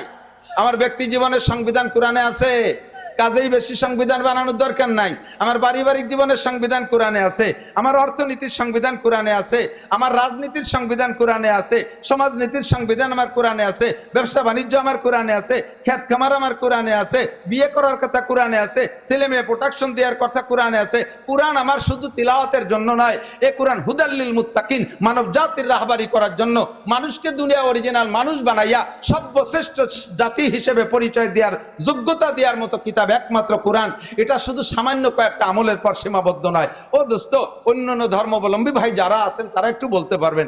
আমার বাড়ির কাছেও আছে হিন্দুরা, আমার একটা পরামানিক আছে, ওরে আমি বলি, এই আমরা তো মুসলমান, আমরা মুসলমান, আমরা যেখানে যাতে হাত দেই তার মধ্যে আমাকে ইসলাম আছে, তার মধ্যে আমাদের ইসলাম আছে। আমি বলবো তোকে অনেকগুলো, তুই বলতো তোদের ধর্মের ভিতরে এই গোমের দোয়া কি, পায়খানায় যাওয়ার দোয়া কি, ভাত খাওয়ার দোয়া কি, পানি খাওয়ার দোয়া কি, লবণ মুখে দোয়ার দেয়া কি, ঘুমানোর আগে দোয়া কি, ঘুমের থেকে উঠার পরে দোয়া কি, আজে বাজে স্বপ্নে দেখলে সজাগ হয়ে গেলি সেই সময় কি বলতে হয়, এগুলো কদি তোকে মধ্যে কি আছে? তো কয় যে আমাকে মধ্যে তো ওর কিছু আমার জানা নাই, থাকলেও আছে নাকি তা আমি জানি না। আমি যে আমাদের ভিতরে শোন, সব জায়গায় আমার ইসলাম, ঘুমানো বিছানায় যাব তার আগে আমাদের ইসলাম আছে না নাই? দোয়া কি? ঘুমের দোয়া কি? আল্লাহুম্মা বিসমিকা আমুতু ওয়া আহইয়া, আছে না নাই? তরজমা কি? আল্লাহ তোমার নামে মরি, তোমার নামে বাঁচি। ঘুম হলো মরণ। ঘুম কি? আমুতু মানে মরিতেছি, এই ঘুম হলো মরণ। ডাইরেক্ট মরণ না, আংশিক মরণ। এটা হলো মরণের সাদৃশ্য। ঘুমও মরণ হয়ে গেলে মানুষ যেমন দুনিয়ার কিছু টের পায় না, ঘুমের মধ্যে মানুষ দুনিয়ার কিছু টের পায় না। কথা বলুন ঠিক ঠিক না? এটা মরণের সাদৃশ্য। আল্লাহ এই মরণটা মরিতেছি আমি তোমার নামে। আবার সকালবেলা আমি ইচ্ছা মতো উঠতে পারবো না। আমার জানা আছে আত্মীয় স্বজনের ভিতরে হাজার হাজার মানুষ, দুনিয়ায় বহু খবর আমরা জানি। এই রাতের বেলা যে ঘুমাইলো, সকালবেলার ঘুম থেকে ওঠে নাই, ওই ঘুমের মরণই তার স্থায়ী মরণ হয়েছে কি হয় নাই? দুই একটা খবর আপনারা জানেন কি জানেন না? আমরা ঘুমানোর আগে এই দোয়াটা পড়া আল্লাহর নামে ঘুমাই। আবার ঘুমের মধ্যে যদি আজে বাজে স্বপ্নে দেখি, ভয়ের কোনো স্বপ্নে দেখি, আমরা ঘুম থেকে ওই সজাগ হয়ে যাই রাতের বেলায়, তখন আমাদের সেই সময় পড়ার একটা দোয়া আছে। আউযুবিল্লাহি মিনাশ শাইতানির রাজিম 3 বার পড়বেন, আউযুবিল্লাহি মিনাশ শাইতানির রাজিম 3 বার পড়বেন, পড়ে বাম দিকে ছোট ছোট করে 3 বার থুক মারবেন, আবার ঘুমাবেন। বাকি রাত আর কোনো আজে বাজে স্বপ্নে দেখবেন না। দেখো আমাদের রাতের বেলা ঘুমের মধ্যে একটা দোয়া আছে। আবার সকালে যখন ঘুম থেকে উঠি তখন আমাদের দোয়া আছে। বলেন আলহামদুলিল্লাহিল্লাযী আহিয়ানা বা'দা মা আমাতানা ওয়া ইলাইহিন নুশুর। সব প্রশংসা কার? মরণ দিয়েছিলেন কে? আবার এখন জীবিত করলেন কে? যে আল্লাহ তাআলা আমাকে কিছুক্ষণ মেরে রাখার পরে আবার বাঁচাই দিয়েছেন। সব প্রশংসা সেই আল্লাহর। আমার আব্বা আমারে বাঁচাই নাই, কাজে আব্বার প্রশংসা না। মা আমারে বাঁচাই নাই, মার প্রশংসা না। আমার কোনো দেবদেবী আমারে বাঁচাই নাই, কাজেই তার প্রশংসা না। আমার কোনো নেতাগুত আমারে বাঁচাই নাই। এই ঘুমের মরণ থেকে আমারে বাঁচাইছে কে? ওয়া ইলাইহিন নুশুর। যে আল্লাহ তাআলা কিছুক্ষণ মেরে রাখার পরে আবার আমারে বাঁচাই দিতে পারলেন, স্থায়ী মরণ দেওয়ার পরে হাসরের মাঠে সেই আল্লাহ আবার বাঁচাইতে পারবেন কি পারবে না? ওয়া ইলাইহিন নুশুর। আবার তার সামনে আমাকে উঠতে হবে। দেখ আমাদের সব জায়গা দোয়া আছে। এরপরে যাব, উঠে যাবে ইস্তেনজায়, ঘুমের থেকে ওইটা বাথরুমে যাব, বাথরুমে যাওয়ার আগে দোয়া আছে। বিসমিল্লাহি ওয়া বারাকাতুল্লাহ। কি দোয়া? আল্লাহুম্মা ইন্নী আউযু বিকা মিনাল খুবুসি ওয়াল খাবায়েস। পায়খানায় গেলে, ও জায়গা গেলে শয়তানে ধোঁকা দেয়, বাথরুমের ভিতরে বসে নানান প্রকারের অন্যায় বিভিন্ন জন বিভিন্ন কায়দায় করে। এই জন্য পায়খানায় যাওয়ার আগে শয়তানের হাত থেকে পানা চাই। আল্লাহুম্মা ইন্নী আউযু বিকা মিনাল খুবুসি ওয়াল খাবায়েস। বাথরুমে ঢোকার ভিতরে আমার একটা সুন্নাত আছে, বাম পা দিয়ে ঢুকবো, 100 শহীদের সওয়াব। জোরে কর না সুবহানাল্লাহ। বাথরুমের মধ্যে ঢুকে যাইয়া বসবো কোন কায়দায়? তাও আমার নবী শিখাই দিয়েছেন, বাম পায়ের উপরে ভর দিয়ে বসবো। বাম পায়ের উপরে ভর দিয়ে বসলে পায়খানা ক্লিয়ার হয় ভালো।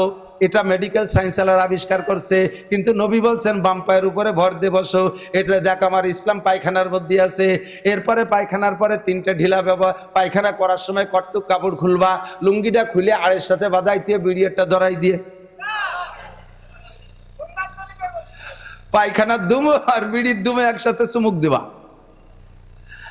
পায়খানায় বৈশা কিছু খাবেন না, এটা কুকুরেও খায় না। কথা কান কুত্তয়ও যারা পায়খানায় বসে কিছু খায়, বিশেষ করে বিড়ি খায়, পান খায়, কুকুরে জানতে পারলি কুকুরেও তারা ধিক্কার দেয়। তুই মানুষ হইয়া পায়খানায় বসে খাইস কে? আমি তো কুত্তইও আগার সময় খাই না। জীবনেও কেউ কইতে পারবেন না যে কোনো কুকুর খাওয়ার সময় পায়খানা করে। পায়খানা করার সময় খায়, খায় দেখছেন খায়, ও আগার সময় আগে খাওয়ার সময় খায়। মানুষে পায়খানা করা বলছে অবস্থায় বিড়ি খায়। লুঙ্গি খুলবেন, পরনের কাপড় খোলা ছাড়া বাথরুম করা যাবে না, এটা ঠিক, কিন্তু কতটুকু পরিমাণ মতো খুলবেন, লজ্জা পাবেন। সম্পূর্ণ খুলে বাথরুম করলে কবিরা সগিরা কোনো গুনাহ নাই, কিন্তু নিজের ভিতরে হিসাব থাকতে হবে, আমার এই হালাতটা আমি দুনিয়ার কেউ না দেখলো কে দেখে? জোরে কর না। আমার এই বেসতর অবস্থা কে দেখে? আল্লাহ দেখে। তো আমার যতটুকু প্রয়োজন ততটুক। এবার বাথরুম সেরে আপনি 3টে ঢিলা ব্যবহার করেন। মেডিকেল সায়েন্সের বিজ্ঞানীরা এই ঢিলা নিয়ে গবেষণা করে তারা আবিষ্কার করেছে মুহাম্মাদুর রাসূলুল্লাহর সুন্নতের ভিতরে লাকাদ কানা লাকুম ফি রাসূলিল্লাহি উসওয়াতুন হাসানা। মুহাম্মাদুর রাসূলুল্লাহর প্রত্যেকটা আদর্শের ভিতরে, প্রত্যেকটা সুন্নতের ভিতরে মানব জাতির আদর্শ রয়েছে। যেমন জাগতিক লাভ তেমন পরকালীন লাভ, যেমন পরলৌকিক লাভ তেমন জাগতিক লাভও আছে। মাটির 3টে ঢিলা ব্যবহার করলে, এদিক তাকান, মাটির 3টে ঢিলা যদি কেউ নিয়মিত বাথরুমে ব্যবহার করে, মেডিকেল সায়েন্সের বিজ্ঞানী ডাক্তাররা আবিষ্কার করেছে ওই লোকটার মলদার জনিত কোনো রোগ তার কোনোদিন হবে না। আর 3টে ঢিলা ব্যবহার করার কারণে 100 শহীদের সওয়াব তার আখিরাতের জন্য কামাই হয়ে গেছে। পায়খানায় বসে আমার শরীয়ত ইসলাম আছে না নাই? কথা কান। এরপরে পায়খানা করার পরে এদিক তাকান, মলমূত্র যা বের হয়েছে 1 বদনা পানি দিয়ে ধুইছেন। 1 বদনা পানি দিয়ে ধোয়ার পরে ওই ময়লা মাখানো পানিটা তো আরো আশেপাশে মাখায় গেল। যদিও হাতের তৃপ্তি অনুযায়ী আমি পানি ব্যবহার করি, কিন্তু ওই পানি, মলমূত্র মাখানো পানিটা আমার শরীরের আরো বেশ খানিক জায়গায় মাখায় গেছে। তো যতটুকু জায়গা নাপাক করছিল পানি দিয়ে ধুয়ে আরো বেশি জায়গা নাপাক পানি দিয়ে নষ্ট করে ফেললাম। এই পানি আমার কাপড়ে লেগে গেছে। এই কাপড়ে অবস্থা আমি নামাজ পড়বো, এইটা কেমন কেমন লাগে, একটু শক লাগে। ওই পানির হাত থেকে বাঁচা কঠিন, ওই পানির হাত থেকে বাঁচা কঠিন। সকলের বাথরুমের ভিতরে পরিষ্কার কাপড় থাকে না, মুছার জন্য গামছা হাতে করে সবাই যায় না বাথরুমে। কাজেই ওই পানির থেকে বাঁচা কঠিন বিদায় লা ইকাল্লিফুল্লাহু নাফসান ইল্লা উসাহা। আমার কোরআনে আল্লাহ কয় তোমার শক্তির বাহিরে কোনো শরীয়ত চাপাই দেই নেই, শক্তির বাহিরে কোনো শরীয়ত চাপাই দেই নেই। আমি ফরজ করে দেই নেই যে ওই পানি মুছে আসতে হবে, ওই পানি কাপড়ে লাগলে তোমার নামাজ হবে না, এ কথা আমি বলি না, কারণ ওই পানির হাত থেকে বাঁচা কঠিন। তবে তবে তবে আমার মুরব্বী বাবারা এদিক তাকান, যুবকরা তাকাও, প্রত্যেকে যদি নির্দিষ্ট বাথরুমে বাথরুম করি, বাথরুমের ভিতরে একটা শুকনো কাপড় রাখা উচিত। জরুরত ছাড়ার পরে আপনি শুকনো কাপড় দিয়ে আপনার শরীরের ভিজে জায়গাটা মুছে এরপরে পরনের কাপড়টা পরবেন। তারপরে আপনি ওযু বানায় নামাজে যাবেন। দেখবেন অন্য দিনের চাইতে আপনার আজকের নামাজের মধ্যে একাগ্রতা বেশি পাবেন, আপনার ইতমিনান খুশু বেশি পাবেন। আমার শরীয়ত কত কিছু শিক্ষা দেয়। হযরত সালমান ফারসি রাদিয়াল্লাহু, না ভুল বলছি, আব্দুল্লাহ ইবনে সালাম রাদিয়াল্লাহু তাআলা আনহু। খেয়াল করি, আব্দুল্লাহ ইবনে সালাম রাদিয়াল্লাহু তাআলা আনহু ইহুদিদের বহুত বড় একজন আলেম ছিল। মদিনায় তার বাড়ি। আমাদের দেশে যেমন বর্তমানে চরমনের পিসাব বছরে 2টা মাহফিল করেন, হাজার হাজার লক্ষ লক্ষ ভক্তবৃন্দরা যাইয়া লাখ লাখ কোটি কোটি টাকা দেয়, দেয় কি দেয় না? তা আব্দুল্লাহ ইবনে সালাম মদিনার ভিতরে ইহুদিদের বড় পীর ছিল। কোনো কামাই রোজগার করা লাগতো না, হাদিয়া খাইয়েই বেঁচে থাকতে পারতেন, বাচ্চা কাচ্চা নিয়ে খুব সুখে শান্তিতে ছিলেন। বিশ্বনবী মুহাম্মদুর রাসূলুল্লাহ যখন মদিনায় গিয়েছেন, আব্দুল্লাহ ইবনে সালাম রাদিয়াল্লাহু তাআলা আনহু নবী আলাইহিস সালাতু ওয়াস সালামের কাছে যাইয়া বিনয়ের সাথে স্বীকার করে বেলাইছে। উনি 3টে প্রশ্ন করার সিদ্ধান্ত নিয়েছে, যে 3টে প্রশ্ন করব মুহাম্মদকে, যদি উনি জবাব দিতে পারে তাহলে বুঝবো যে উনি নবী, আর যদি উত্তর না দিতে পারে তাহলে বুঝবো যে উনি ধোঁকাবাজ। এই 3টে প্রশ্ন নিয়ে আব্দুল্লাহ ইবনে সালাম নবী আলাইহিস সালামের সামনে যাইয়া প্রশ্ন করবেন, কিন্তু চেহারা দেখে ভুলে গেছে। উনি বলতে বাধ্য, আরে যেই লোকটার কাছে, যেই লোকটারে ধোঁকাবাজ সন্দেহ করে তাকে সঠিক প্রমাণের জন্য 3টে প্রশ্ন আমি নিয়ে আসছি, ওই লোকটার চেহারা দেখে আমার বুঝ হয়ে গেছে এই চেহারাটা কোনোদিন মিথ্যে কথা বলতে পারে না। আয-যাহিরু তাদুল্লু আলাল বাতিন, ভিতরটা কেমন বাহিরে অনেক সময় প্রমাণ করে। দোস্ত, মানুষের চেহারার দিকে তাকাইলে বোঝা যায়, চোরের চেহারা দেখলে টের পাওয়া যায়, গাঁজা খাওয়ালা দেখলে টের পায়, কথা কয় না যুবক যারা, তোমরা যারা সাক্ষাৎ হয় ওকে সাথে সত্যি কথা কও, গাঁজা ইয়াবা যারা খায় তাকে দেখলে টের পাওয়া যায় না? শূন্য শূন্য টেনে দুল খায়। এই বিশ্ব রোডের কাছতে যায় দেখি 3-4 জন থইল ধরে আটতেছে, আর জাকি দেয় কোটি কোটি জাকি, ওরা যাকে কে কয় মাল খাইছে বলে তা আলাদাই গেছে। তাহলে গাঁজা করে চেহারা দেখলে বোঝা যায়, সুদ করে চেহারা দেখলে বোঝা যায়, ঘুষ করে চেহারা দেখলে বোঝা যায়, সত্যবাদীর চেহারা দেখলে বোঝা যায়, নামাজি মানুষের চেহারা দেখলে বোঝা যায়। কথা কোন ঠিক ঠিক না? নামাজি মানুষের চেহারা যত কালো হোক, যত কালো হোক, যত কালো হোক, হাফসি মার্কা কালো হোক, ওই লোকটা যদি 40 দিন জামাতের সাথে তাকবীরে উলার সাথে নামাজ পড়ে, আল্লাহ পাক বলেন সীমাহুম ফি উজুহিহিম মিন আথারিস সুজুদ, ওর কালো চেহারার ভিতরে সিজদা করার কারণে একটা নুরানি ফোকাস, একটা নুরানি লাইট ভেসে ওঠে।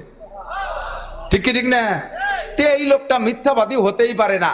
যাইয়া হুজুরের কাছে কলেমা পড়ে ফেলাইছে, লা ইলাহা ইল্লাল্লাহ মুহাম্মাদুর রাসূলুল্লাহ, আশহাদু আল্লাহ, পড়েন না, আশহাদু আল্লা ইলাহা ইল্লাল্লাহ ওয়া আশহাদু আন্না মুহাম্মাদান আবদুহু ওয়া রাসূলুহু, আল্লাহ ছাড়া কোনো মাবুদ নাই, মুহাম্মদ ছাড়া কোনো নবী নাই, আমি সাক্ষী দিতেছি আল্লাহ ছাড়া কোনো মাবুদ নাই, আমি আরো সাক্ষী দিতেছি মুহাম্মদুর রাসূলুল্লাহ ছাড়া কোনো রাসূল নাই। এই কলেমা পড়িয়া হুজুর হযরত আব্দুল্লাহ ইবনে সালাম বলতেছে, হুজুর আমি একটু ঘরের মধ্যে যাই, আমার একটু ঘরের মধ্যে রাখেন, আর আমার ইহুদিকে ডাক দেন, দেখেন ওরা কি কয়। ইহুদিদের স্বভাব মুহূর্তের মধ্যে পোল্ট্রি খায়, পোল্ট্রিবাজ। এই ইহুদিদের স্বভাব দেখেন, নেতানিয়াহু আমেরিকান রে নেতা বলে মানে, জো বাইডেন রে সে ইমাম মানে। জো বাইডেন আজ থেকে 2 মাস আগে বলে দিয়েছে যে এই কথার পর চুক্তি করো। এতদিন জো বাইডেন রে মানছে, সে কথার পর চুক্তি করবে বলে আলোচনা করছে ফিলিস্তিনের মুসলমানদের সাথে, গাজার মুসলমানদের সাথে। চট করে কয়েকদিন পর আবার তা পল্টি দিয়ে আর একটা কয় না ওগুলো হবে না, এই অতি হবে। এটা ইহুদিদের চিরচরিত স্বভাব, মুহূর্তের মধ্যে কথা পাল্টাবে না। এই ইহুদিদের দেখেন কি কয়, আমি ঘরে থাকি আটকা, ওদেরকে ডেকে জিজ্ঞেস করেন আমার সম্পর্কে ওরা কি বলবে। তো হুজুর কয় ইহুদিরা ডেকে বলতেছে, এই ইহুদিরা বলো তো তোমাদের মধ্যে আব্দুল্লাহ ইবনে সালাম কেমন মানুষ? তো ইহুদিরা বলতেছে, আরে কপাল, তুমি মুহাম্মদ কার সাথে কি কতিয়াইছো? আব্দুল্লাহ ইবনে সালামের একটা মিনিটের দাম আছে তোমার গায়ে, তার একটা লোমের গায়ে আছে তোমার দাম, তোমার লোমের দাম আছে তোমার গায়ে। সে ভালো, তার বাপ ভালো, তার দাদা ভালো, 14 গোষ্ঠী ভালো, আমানতদার, ইমানদার, বুজুর্গ, পীরে কামেল, সবকিছুতে 100-100। তোমার একটা, তার একটা লোমের দামও তোমার গায়ে নেই। তো হুজুর বললেন, আব্দুল্লাহ ইবনে সালাম যদি মুসলমান হয়ে যায় তাহলে কি হবে? ওই হতেই পারে না। এক গাদি প্রশংসা এই সামনের পর করছে, আব্দুল্লাহ ইবনে সালাম ঘরে বসে শুনতেছে, শুধু বেড়ার এপাশ ওপাশ। কয় হতেই পারে না, আব্দুল্লাহ ইবনে সালাম তোমার মতো অত বড় বলদ না। হুজুর রে কয় না, নাউজুবিল্লাহ। এই বলতে বলতে আব্দুল্লাহ ইবনে সালাম ঘরের থেকে বেরিয়ে আসে, আশহাদু আল্লা ইলাহা ইল্লাল্লাহু ওয়া আশহাদু আন্না মুহাম্মাদান আবদুহু ওয়া রাসূলুহু, কলেমা ভর্তি ভর্তি বেরে। সাথে সাথে এই ইহুদিরা এই জায়গায় বসে কয়, তুই খারাপ, তোর মা খারাপ, তোর জন্মে ঠিক নাই, তোর বাপ দাদা 14 গোষ্ঠী চোর, জীবনে আমাকে চোখে আঙ্গুল দিয়ে ধোঁকা দিয়ে খাইছিস। 1 মিনিট আগে প্রশংসা করছে, 1 মিনিট পরেই। এরপরে তারা আব্দুল্লাহ ইবনে সালাম রেখে, আব্দুল্লাহ সুখী খাতি ভূতি কিলে, সুখী খাতি ভূতি কিলে ছিলে আমাকে পীর, কামাই রোজগার করা লাগে নাই, বছরে 2 আলকাতা করছো, বস্তা বস্তা টাকা দিছি, জম্মের খাইছো, আর আজকে মুহাম্মাদের মতো হইরির কাছে মুরিদ হইছো, তুই বাতে মরার নিয়ত করছো তুমি, তাই না? মুসলমানরা সব ফকির দেখ একটু একটু কিছু করে করে খয়রাত করে, কালেকশন করে, দুনিয়া বইরে ভিক্ষুক সবরা, আর তুমি এই সুখের শান্তি সবকিছু ফেলাইতে মুহাম্মাদের ভক্ত হইছো। তোমার কিতাব তুমি বড়, তোমার নবী বড়, তোমার কিতাব তাওরাত 1000 পারা, তোমার নবী মুসা আলাইহিস সালাম আল্লাহর সাথে কথা বলছে, আর মুহাম্মদুর রাসূলুল্লাহ শেখ জিবরাইলের মাধ্যমে কথা কইছে, দাবি করছে। তার কিতাব একটু একখান কিতাব। তোমার নবী বড়, তোমার কিতাব বড়, তুমি তাই বাদ দিয়ে মুহাম্মাদের কাছে গেছো। তুমি কি পাইছো মুহাম্মাদের মধ্যে? এই লক্ষ্য করেন, আমার গল্প মাকসাদ না, উদ্দেশ্য আছে, এদিক তাকান। তো আব্দুল্লাহ ইবনে সালাম বলতেছে, এই ইহুদিরা, আমরা যে নবীর অনুসরণ এতদিন করেছি, মুসা আলাইহিস সালাম বড় নবী, এর মধ্যে কোনো সন্দেহ নেই। তবে লাউলাহুমা খালাকাল আফলাকা খালিকুহা লাউলাহুমা খরাজাল ইনসানু মিন আদামি। এই নবী এমন নবী মুহাম্মদুর রাসূলুল্লাহ এমন নবী, যেই নবীরে না বানাইলে ওরে মুসা নবীরে আল্লাহ বানাইতেন না, যেই নবীরে না বানাইলে ঈসা নবীকে আল্লাহ বানাইতেন না, যেই নবীরে না বানাইলে দাউদ আলাইহিস সালামকে বানাইতেন না, যেই নবীরে না বানাইলে আদম নবীকে বানাইতেন না। আদম নবী আলাইহিস সালাম বলেন আনা নবিয়্যুন ওয়া আদামু বাইনাল মাই ওয়াত তিন, আমি সেই সময় নবী যখন আদম নবী মাটির মধ্যে আর পানির মধ্যে কাদা কিচড়ের মধ্যে ছিল। আল্লাহ নবী বলেন আমি নবী হয়ে আসার পরে যদি সব নবীকে আল্লাহ তাআলা আর একবার দুনিয়ায় পাঠায় দেয়, আদম থেকে ঈসা পর্যন্ত 2.5-3 লক্ষ নবী রাসূলকে যদি আল্লাহ পাক আবার দুনিয়ায় পাঠাইয়া দেয়, আমি নবী হয়ে আসার পরে সমস্ত নবীরা যার যার শরীয়ত বাদ দিয়ে আমার কলেমা পড়া আমাকে নবী স্বীকার করা ফরজ হয়ে যাবে, আমার কিতাব মানা ফরজ হয়ে যাবে। তৌরাত তারা পড়তে পারবে না, আমল করতে পারবে না, ইনজিল তারা পড়তে পারবে না, আমল করতে পারবে না, জবুর তারা পড়তে পারবে না, আমল করতে পারবে না। তারা আমাকে নবী মানতে হবে, আমার কিতাবের পর আমল করতে হবে। আরে মুসা নবী বড় নবী, আল্লাহর সাথে কথা বলছে, তবে দুনিয়ায় বৈশা আল্লাহর সাথে কথা বলছে। আর আমি যেই নবীর অনুসরণ করলাম ওই নবীকে আল্লাহ পাক সুবহানাল্লাযী আসরা বিআবদিহি লাইলাম মিনাল মাসজিদিল হারাম ইলাল মাসজিদিল আকসা আল্লাযী বারাকনা হাওলাহু লিনুরিয়াহু মিন আয়াতি ইন্না ফী যালিকা ইন্নাহু হুয়াস সামিউল বাসীর ওয়ান নাজমি ইযা হাওয়া মা দাল্লা সাহিবুকুম ওয়া মা গাওয়া মা ইয়ানতিকু আনিল হাওয়া ইন হুয়া ইল্লা ওয়াহয়ুন ইউহা আল্লামাহু শাদীদুল কুওয়া যু মিররাতিন ফাস্তাওয়া ওয়া হুয়া বিল উফুকিল আলা সুম্মা দানা ফাতাদাল্লা ফাকানা কাবা কাউসাইনি আও আদনা। আমার নবীকে আরশে আজিমে আল্লাহ তাআলা নিয়া সামনে বসাইছেন, ধনুকের রশি ধরে টান দিলে ধনুকের চটা দুই দিক দিয়ে মুখটা যেমন নিকটে চলে আসে, যত কাছে আসে আমার নবীর মাঝে আর আল্লাহর মাঝে অতটুকু দূর ছিল না, তার চাইতে নবী আল্লাহর বেশি কাছে চলে গেছে। মুসা নবী আল্লাহর সাথে কথা বলেছেন, নবী ছিলেন দুনিয়ায়, আল্লাহ আরশে আজিমে সেভাবে কথা বলেছে। আমার নবী মুহাম্মদুর রাসূলুল্লাহকে আল্লাহ আরশে আজিমে নিয়া সামনে বসাইয়া মা কানা বাইনাহু ওয়া বাইনাল্লাহি হিজাব, নবীর মাঝে আল্লাহর মাঝে কোনো পর্দা ছিল না, সামনের পর বসাইয়া আল্লাহ পাক কথা বলেছেন। এবার বলে ইহুদিরা মুসা নবী বড় না মুহাম্মদ নবী বড়?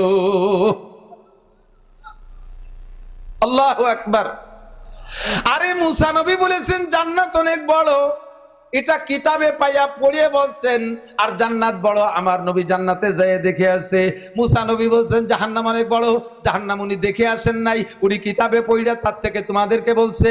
আর এই মুহাম্মদ নবী জাহান্নামে যাইয়া সচক্ষে যে জাহান্নাম দেখে আসছে। আসমান বিলা বিশাল বড়, মুসা নবী কিতাবে দেখে বলছে, এই নবী 7টা আসমান পার করে আসছে। আল্লাহর আরশ অনেক বড়, মুসা নবী কিতাবে দেখে বলছে, আর এই নবী আরশে আজিমে যেয়ে দেখে আসছে। আরে আল্লাহর কুরসি অনেক বড়, ওয়াসিয়া কুরসিয়ুহুস সামাওয়াতি ওয়াল আরদ, 7টা আসমান জমিন চেয়ারের নিচে ফেলে আছে, আল্লাহর চেয়ার এত বড়। ওই চেয়ারটা মুসা নবী কিতাবে দেখে বলছে, আর এই মুহাম্মদ নবী সেই চেয়ারের কাছে যেয়ে সরাসরি চেয়ার দেখে আসছে। কাজেই সব নবীর চাইতে মুহাম্মদুর রাসূলুল্লাহ সব চাইতে বড়। সবকিছু নবী শিখায়, আর নবী মিসলুল ওয়ালিদিহি ওয়ালাদিহি। আরে আমাদের নবী এবার সব ফেলাইয়া এই নবীর কথা ওরা কয়, ধিক্কার দেয়, ইনি যদি বড় নবী হবে, ব্যঙ্গ করে কয়, ইনি যদি এত বড় নবী হবে তাহলে বড় বড় কথা কবে, এই ছোট ছোট কথা এগুলো কয় ক্যা? গ্রাম এই প্রধানমন্ত্রী কবে প্রধানমন্ত্রীর মতো কথা, শহীদারে কবে শহীদারের মতো কথা, কথা কোন ঠিক না?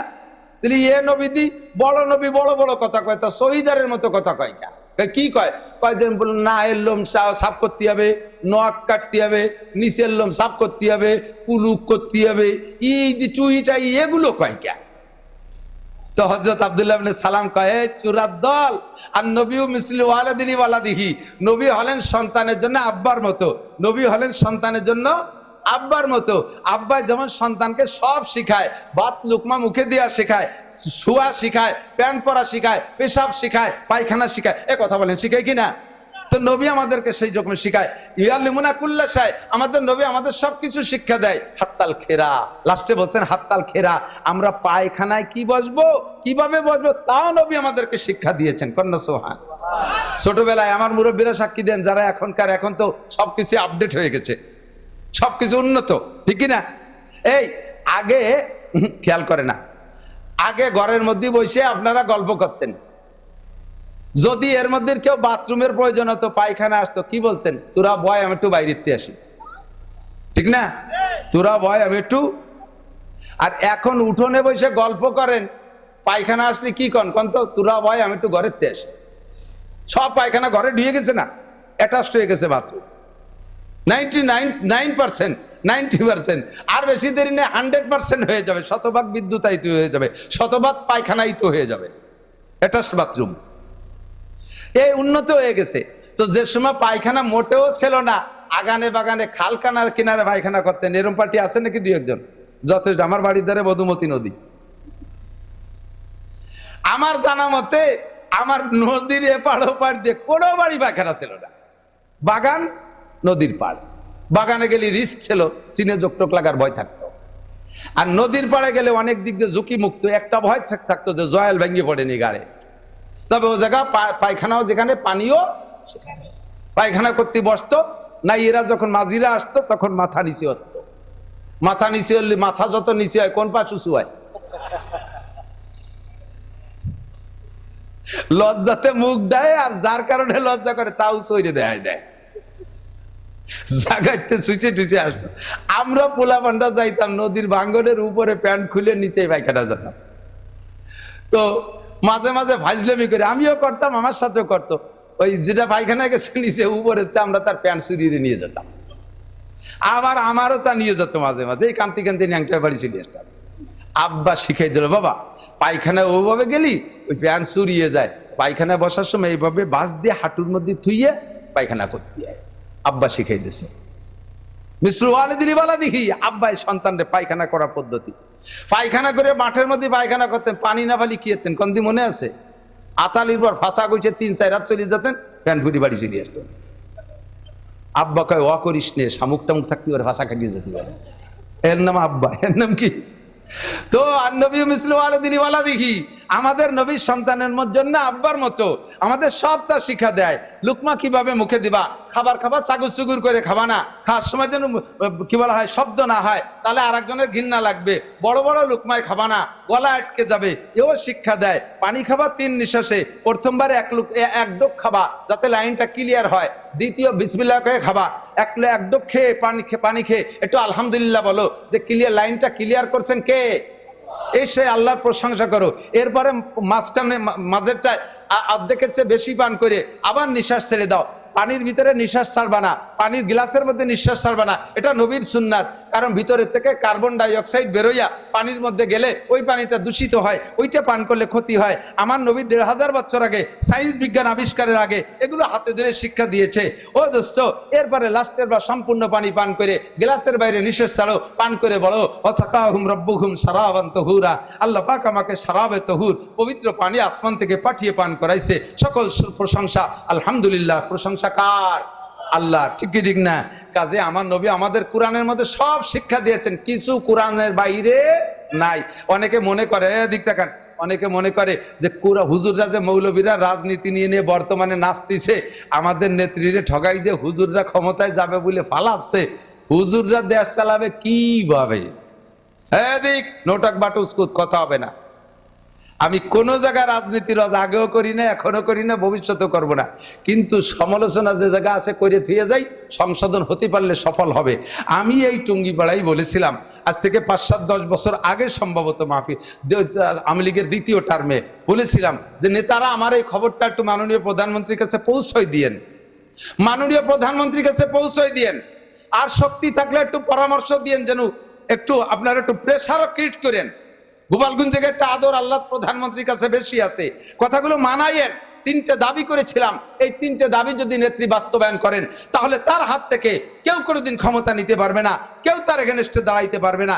এমন 3টে প্রস্তাব আমি শিখিয়ে দিয়েছি। 1 নম্বর প্রস্তাব হলো, আপনারা বলবেন জাতীয় সংসদ থেকে মুসলমানদের জন্য নামাজকে বাধ্যতামূলক জাতীয় সংসদ থেকে বিল আকারে পাশ করতে হবে। কথা বলেন ঠিক না? আপনারা একমত আছেন না? যদি বাংলাদেশের আপামর জনতা সকলে নামাজি হয়, হিন্দু ভাইরা তাদের ধর্ম পালন করবে, তাদের যে সিস্টেম আছে, সন্ধ্যাকালে উলুধ্বনি দেবে, সকালবেলা উঠে যে পানি ছিটে তা তারা করবে, তাদের 12 মাসে 13 পুজো তা তারা করবে, তাদের ধর্মের পর হস্তক্ষেপ করা হবে না, তাদের মন্দির ভাঙ্গা হবে না, তাদের মূর্তি ভাঙ্গা হবে না, এটা জায়েজ নাই। খলিফাতুল মুসলিমিন ওমর ইবনে খাত্তাব রাদিয়াল্লাহু তাআলা আনহু বলেন, এখন ইসলামী স্টেট কায়েম হয়েছে, যে সকল মুসলমানরা আমাদের মুসলিম কান্ট্রিতে তারা আমাদের কাছে আমান আর নিরাপত্তা নিয়ে আসে, তাদের কোনো ধর্মীয় অনুভূতিতে যদি মুসলমান আঘাত করো, সর্বনিম্ন তাকে 6 মাস জেলে আটকায় রাখা হবে। ইসলাম কত সুন্দর সিদ্ধান্ত দিয়েছে। কাজেই এদেশে অমুসলমান ভাইরা, ধর্ম নিরপেক্ষতার মানে হলো যে তারা তাদের ধর্ম পালন করবে, তারা তাদের ধর্ম পালন করবে, আমরা আমাদের ধর্ম পালন করব। কেউ প্রেসার দিতে পারবে না যে হিন্দুরা তোমরা তোমাদের ধর্ম পালন করতে পারবে না। মুসলমানের মাহফিল হিন্দুদের পূজার কারণে বন্ধ হতে পারবে না। মুসলমানের মাহফিল হিন্দুদের পূজার কারণে বন্ধ হতে পারবে না। মুসলমানের মাহফিলের কারণে হিন্দুদের পূজায় ব্যাঘাত হতে পারবে না। এভাবে সকলের স্বাধীনতা থাকবে ধর্মীয়। তবে মুসলমানদেরকে বাধ্যতামূলক, সাবালেগ নারী আর পুরুষ, স্কুল কলেজ ইউনিভার্সিটিতে, সব জায়গায়, অফিস আদালতে, কল কারখানায়, ক্ষেত খামারে টুকায় টুকাইয়া পুলিশের মাধ্যমে সাবালেগ নারী পুরুষকে নামাজটাকে বাধ্যতামূলক আদায় করেন। মাত্র 40টা দিন এই নামাজের পর আমল করেন গোটা বাংলাদেশে। যদি আসমান থেকে খাস রহমত নাজিল না হয়, আল্লাহর খাস রহমত যদি নাজিল না হয়, তাহলে আমি জিন্দেগিতে এই ওয়াজ আর কোনোদিন করবো না। আমি চ্যালেঞ্জ করে বললাম, 40টা দিন গোটা বাংলাদেশের মুসলমানরা নামাজ পড়ো, দেখবা তোমার গাছের বেগুন আজকে যেই বেগুন 10টাই কেজি হয়, ইনশাআল্লাহ 2টাই কেজি হবে, 1টাই কেজি হবে, 1টায় 2 কেজি হবে। বাস্তব তার প্রমাণ আমি দিতে সহজ, আমার জন্য খুবই সহজ। আফগানিস্তানের দিকে তাকান, খুঁজে দেখেন, পড়েন তো না জানবেন না। আফগানিস্তানে এই তালেবানরা ক্ষমতায় আসার আগে, যেই বাগান ছিল আনারের বাগান, ওদের সে ডালিম আনারের চাষ বেশি হয়, আনারের বাগান, একটা গাছের সেই গাছগুলো এখনো আছে, সেই আমলের যে গাছ, ওই গাছ এখনো আছে। সেই আমলে এক গাছে যে আনার হতো, 1 কেজি আনার হতে 4টি আনার লাগতো। 4 আনারে 1 কেজি হতো, 2 আনারে 1 কেজি হতো, 3 আনারে 1 কেজি হতো। গাছ সেইটাই রয়ে গেছে, শুধুমাত্র তাদের হুকুমতের অবস্থা পাল্টে গেছে। আমেরিকান শাসন বিতাড়িত হয়েছে, খ্রিস্টানদের শাসন বিতাড়িত হয়েছে, মুসলমানরা কোরআনী শাসন বাস্তবায়ন করেছে, নামাজকে বাস্তবায়ন করেছে, তাবলীগকে বাস্তবায়ন করেছে, পর্দাকে বাস্তবায়ন করেছে। আল্লাহ তাআলা তাদের সেই গাছের, সেই মাঠের, সেই গাছের, সেই আনার এখন এত বড় বানায় দিয়েছে যে 1 আনারে 2 কেজি। আমি বলি না, আল্লাহ বলেছেন, ওয়ালাউ আন্না আহলাল কুরা আমানু ওয়াত্তাকাউ লাফাতাহনা আলাইহিম বারাকাতিম মিনাস সামাই ওয়াল আরদ। হে দুনিয়ার মানুষ, তুমি যদি ঈমানদার হও, তুমি যদি আল্লাহকে বিশ্বাস করো, আল্লাহর প্রতি খেয়াল করে না, আল্লাহর প্রতি বিশ্বাস করো। আল্লাহ আছে না নাই? আরে আছে না নাই? আল্লাহর ক্ষমতা আছে না নাই? আল্লাহ কয় আমার ক্ষমতা এমন, আমার ক্ষমতা দিয়ে যদি আমি যুদ্ধ করি, তাহলে সারা পৃথিবীর সমরাস্ত্র দিয়া আমার সামনে টিকতে পারবা না, সমস্ত ক্ষমতা আমার সামনে হেরে যাবা। বাস্তব দেখেন, দেখায় ছেড়ে দিয়েছে আমাদেরকে। সরকারি ক্ষমতা আমাদের হাতে ছিল, আর্মি ছিল আমাদের পক্ষে, পুলিশরা সব আমাদের পক্ষে, আনসার র্যাব আমাদের পক্ষে, রাষ্ট্রীয় ক্ষমতা আমাদের পক্ষে, সবকিছু থাকার ভিতর দিয়া কয়টা পোলাপানের কাছে আমরা হেরে গেছি। আল্লাহু আকবার। এটাই হলো আল্লাহর কুদরত। কথা বলেন ঠিক কি ঠিক না? আল্লাহ আছে, বিশ্বাস করো। যদি তুমি আল্লাহর প্রতি বিশ্বাস রাখো আর আল্লাহকে ভয় পাও, নামাজটা সময় মতো পড়ো, রোজাটা ঠিক মতো আদায় করো, পর্দাটা ঠিক মতো করো, পুরুষরা দাড়ি সুন্নতি কায়দায় রাখো, সুন্নতি টুপি পরো, মাথার চুল বান্দরে কাটিং, আর ওই মেসি কাটিং চুল বাদ দিয়া, দাড়ি বাদ দিয়া সুন্নতি মোহাম্মদী কাটিং এ চুল দাড়ি রাখো। মহিলারা 100 ভাগ পর্দা করো, পরের জমি দখল করে খেও না, হিন্দু ভাইদের জমি ফাঁকি দিয়ে ডিসিআর কেটে এভাবে সেভাবে জুলুম অত্যাচার করে খেও না, পরের হক মেরে খেও না, সুদে কারবার করো না, ঘুষে কারবার করো না, আল্লাহকে ভয় পাও, জিনা ব্যভিচার করো না, মদ গাঁজা ইয়াবা ফেনসিডিল হিরোইন খাইও না, অকথ্য ভাষায় গালাগালি করো না, পরনিন্দা করো না, গীবত শিকায়ত করো না, স্ত্রীর সাথে সদ্ব্যবহার করো, শ্বশুরালয়ের সাথে সদ্ব্যবহার করো, আব্বা মার খেদমত করো, ভাই বিরাদার মুরব্বী মকলেস দেখে সম্মান করে চলো। এই কথাগুলো মেনে চলো। আল্লাহ কালা ফাতাহনা আলাইহিম বারাকাতিম মিনাস সামাই ওয়াল আরদ। আসমান আর জমিন থেকে, আসমান থেকে রহমত আর জমিন থেকে যত বরকত সব তোমাদের জন্য আমি ঢেলে দেব। আফগানি মোল্লারা এটা বাস্তবায়ন করে দেখাইছে, আল্লাহ তার কুদরত বাস্তবায়ন করে দেখাইছে। দেখেন, মাত্র 2 বছর তাদের শাসন আমল চলে। 22 সালে তারা শাসন হয়েছে, 21 সালের শেষ দিক, আর এই 24 সাল চলতেছে। মাত্র 2 বছরে সারা পৃথিবীর যত দেশের টাকার দাম সবচেয়ে বেশি, তার ভিতরে রোল নাম্বার 3 হয়ে গেছে আমেরিকা। কি বলা হয়? আফগানিস্তান। রোল নাম্বার 3 কারা? আফগানিস্তান। আমেরিকান ডলারও আফগানি মৌলবীকে টাকার কাছে হেরে গেছে। আর আল্লাহর ফজলে আমাদের টাকার মান দৈনন্দিন কমতে তালে আছে। সুবহানাল্লাহ। 13 সালে 20 টাকা দিয়ে 1 রিয়াল কিনছি সৌদি আরব হজে যাইয়া। 13 সালে 20 টাকা দিয়ে রিয়াল কিনছি, তারপরে কিনছি 22 টাকা দিয়ে, তারপরে কিনছি 23 টাকা দিয়ে, 24 টাকা দিয়ে। এবার যাইয়া রোজার পরে 32 টাকা 33 টাকা দিয়ে রিয়াল কিনছি। 32-33 টাকা দিয়ে রিয়াল কিনলাম। আমাদের টাকার দাম খালি কমতে তালে আছে। হ্যাঁ, বস্তা বস্তা টাকা কামাই করে সে ছাতার কোনো দাম নাই। যদি টাকারে দামি বানাইতে হয়, আর এই খ্যাতই থাকবে, সার লাগবে না, ওষুধ লাগবে না, কীটনাশক লাগবে না, কিচ্ছু লাগবে না। আমার আল্লাহ বিনা সার ওষুধ পানিতে, আসমানি পানি দিয়া 1 বিঘে জমিতে এখন 40 মণ ধান পান, 80 মণ 100 মণ ধান দেওয়ার ক্ষমতা আল্লাহর আছে। জোরে কন্যা আছে। লাফাতাহনা আলাইহিম বারাকাতিম মিনাস সামা। এজন্য আমি মাননীয় প্রধানমন্ত্রীকে এই কথাগুলো পৌঁছানোর জন্য বলছি। নেতারা আমার সামনে বসে আসনে ডানি বামে জি হুজুর জি পৌঁছাই দেব, আর উন্ডায় জায়গাতে শিয়ালের মতো ন্যাজ জাহিদে উঠার পরে কিছু মনে দেয় না। শিয়াল রাত্রি বসে পাশার নিচে ন্যাজ মোড়াইয়ে বসে ধ্যানে বসে মুরাকাবা করে। তো মুরাকাবা করেও টের পায় যে দেশের কোন মুরগির খোপের কি অবস্থা, কোনটা দুর্বল, কোনটা সবল, কোনটা টান দিলি খুলবে, কোনটা আলগা পাওয়া যাবে, সব জায়গায় বসে পণ্ডিত ছাউট টের পায়। ওই জায়গায় হিসেব নিকেশ করে যখন ল্যাজ জাকিতে উঠে যায় আবার তা ভুলে যায়। তো সামনে বসে সব মুখস্থ হয়, উঠে গেলে ভুলে যায়। 3টে প্রস্তাব শিখাই দিচ্ছি, এই 3টে যদি নেত্রী সংসদে বাস্তবায়ন করতে পারতো এখন কিছু থাকতো না, কেউ সামনে দাঁড়াইতো না। 1 নম্বরে নামাজ। আপনারা কি একমত? সংসদে নামাজ পাশ করার পক্ষে একমত? কারা কারা কারা কারা? আমার হিন্দু ভাই থাকলে হাত জাগান, আপনাদের লাভ আছে। মুসলমান যদি তার নামাজ বাস্তবায়ন করে তাহলে আপনাদের পর হস্তক্ষেপ করবে না, আপনাদের সংখ্যালঘু মনে করবে না, আপনাদের মন্দিরে আঘাত করবে না, আপনাদের পূজা পাঠে বাধা দেবে না। নামাজের সাথে একমত? আমার হাত। 2 নম্বরে পর্দা। পর্দা একমত? এটা আমি আপনি জীবন ভরে ওয়াজ করতেছি, কাজ হয় না। আমরা পর্দা ওয়াজ করি, উনরা পর্দা হটাই নিচ্ছে। তখন দুনিয়ার বেপর্দা, ওয়াজে কোনো কাজ হচ্ছে না, আরো নতুন নতুন বেপর্দা আবিষ্কার করতেছে। যত দুর্নীতি সমস্ত বেপর্দার থেকে আসতেছে। দুটো জোড়ায় বসে বসে খোঁজ গল্প করে বিভিন্ন পার্কে, ওই কক্সবাজার কুয়াকাটা সরের পাশ যাইয়ে দুজন বসে বসে সুবহানাল্লাহ পড়ে, সুরো ভাতে আমস্ক করে, নামাজের ফরজ 13টা, হ্যাঁ, নামাজ ভাঙ্গার কারণ এই মুখস্থ আরে কি মুখস্থ আরে তা সবাই জানে, ঠিক না? সারাটা দুনিয়ার নাপাক করে ফেলাইছে। এই পর্দাটা যদি রাষ্ট্রীয়ভাবে হুকুম দিয়ে বাস্তবায়ন করত, সবাই পর্দার মধ্যে এসে যেত। 3 নম্বরে জাকাত। 3 নম্বরে কি? জাকাত। জাকাতটা যদি সঠিকভাবে আদায় করত, কোটি কোটি কোটি কোটি হাজার হাজার কোটি টাকা, শুনলে আশ্চর্য হয়ে যাবেন। আমি আপনি ভাবতেও পারি না। আরে আমার তো লুঙ্গি কেনার পয়সা নাই, আমার বডি কি চাউল নাই। মাদ্রাসায় মাঝে মাঝে আর কি করে বলি, সময় সময় একেবারে বাস্তব। আগে একদিন দেখি মাদ্রাসার গোলাঘরের একটা ইন্দুর চলে যাচ্ছে, দিনের বেলা দুপুর বেলা ইন্দুর দরজা দিয়ে বেড়ে যায়। এরপর তো তারা দাবড় দিচ্ছে, এই যায় ও তো ধরা পড়ে গেছে, বাইরে খাইছে। মনে মনে বুঝি যে ও কয় যে কাকা তোমার গোলায় থাকি লাভ নাই, চাইল নাই। তো আমার মাথায় ইন্দুর দাবায় না খেয়ে চলে যায়। আমার অভাব, এই জন্য টাকা আমি বুঝি নাকি। হাজার হাজার কোটি টাকা বস্তা ভরে ঘরের মধ্যে রয়েছে, একটা টাকার জাকাত দেয় না। ভালো করে মনে রাখো, গরিবের হক লুটে খাইছো। ইন্নামা ইয়াকুলুনা ফি বুতুনিহিম নার, এগুলো পেটের মধ্যে আগুন ঢুকাইছো। আগুনে যা করার দরকার তাই করে ছেড়ে দিছে। এখন বাগা বাগা নেতাকে ধরে ধরে সিগারেট খাওয়ার পয়সাও নাই। হ্যাঁ, সিগারেট খাওয়ার পয়সাও পাচ্ছ না, অথচ টাকার জাকাত দিলে এই বিপদে পড়তে না, এভাবে মাইরে খাইতে না। জাকাতটা আবার উসুল করে ভাগ করতে হবে ভালো মানুষ দিয়ে।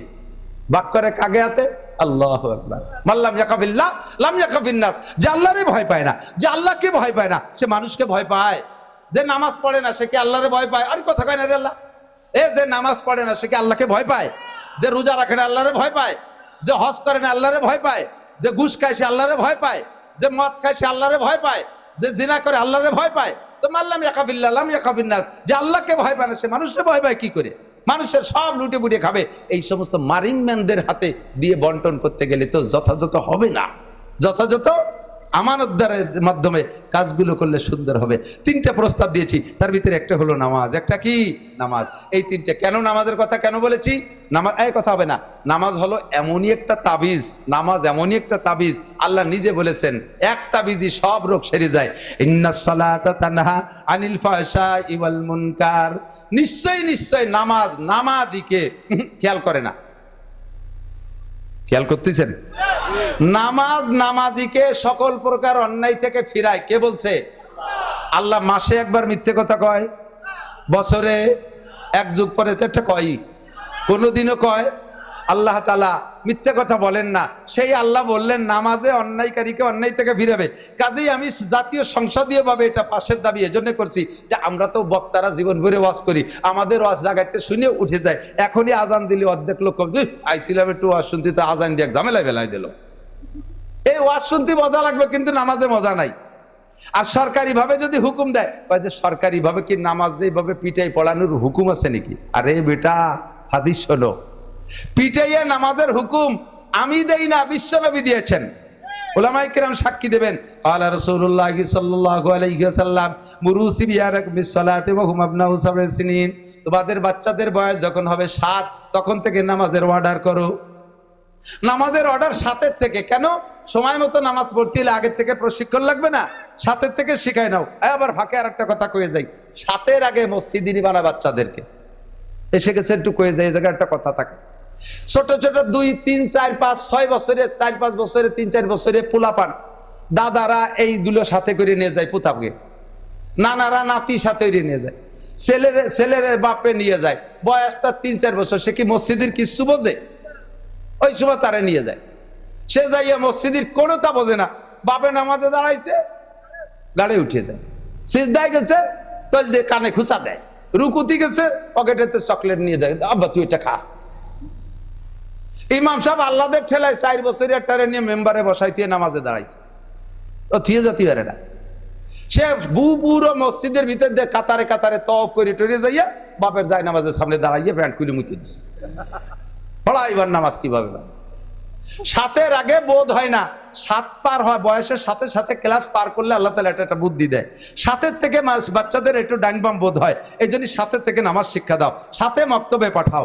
7 আগে পড়াতে যাও না। কেজি কিন্ডার গার্ডেনে 3, 4, 5 বছরে তার ডিম ইতে ফুটে বেরোচ্ছে, চোখ ফোটে নাই, তাই নিয়ে কেজিতে ভর্তি হয়ে 10 খান বই দিয়ে দিছে। এর মাথার উপরে এতগুলো বই দিয়েছো, কি বুঝবে? ওই ছোটবেলায় যদি একবার মাথা ব্রেন সেট হিট হয়ে যায় আর কোনোদিন তারে পড়তে বলতে পারবেন না। ও যদি একবার পড়বো না, জাকিমের কয় পড়বো না, ওর আব্বারে কয় তুই পড়িস নি, আমি পড়বো কে?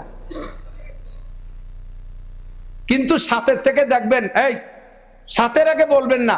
7 গেলে বাচ্চাই নিজেই বলবে, আব্বু আমারে বই কিনে দেন, স্কুলে ভর্তি করে দেন। আম্মু আমি কোন মক্তবে যাব? এই হুজুরির মক্তবে যাবো না, আমারে সেপারা কিনে দেন, আমি সবাই যাচ্ছে, আমারে পাঠায় না। এই জ্ঞানের উঠবে। 7 গেলে তার পড়ার একটা স্বাদ আছে। এই জন্য হুজুর বলেন মুরু সিবিয়ানাকুম বিসসালাত ওয়া হুম আবনাউ সাবঈ সিনিন, তোমাদের বাচ্চাদের বয়স যখন 7 তখন থেকে তাদেরকে নামাজের হুকুম করো, নামাজের প্রশিক্ষণ দাও। ওয়াজরিবুহুম আলাইহা ওয়া হুম আবনাউ আশারা সিনিন, বাড়তে বাড়তে বাচ্চার বয়স যখন হবে 10, কত? 10, ইজরিবুহুম, পিটেন দাও, আলাইহা, নামাজের কারণে। ওহুম আবনাউ আশারা সিনিন, বাচ্চার বয়স যখন 10, নামাজের জন্য পিটেন দাও। তাহলে নামাজ পড়ার জন্য পিটেনের হুকুম আছে না নাই? আছে না নাই? ও দোস্ত, 10 ক্লাসে ভালো রেজাল্ট কেন করলো না? তার জন্য পিটান দাও। অঙ্কে কেন ফেল করলো? তার জন্য পিটান দাও। ক্রিকেট কেন ভালো খেললো না? তার জন্য তিরস্কার করো। 10 কেন নামাজ পড়লো না? কোন আব্বা সন্তানদেরকে পিটেন দিয়েছেন একবার?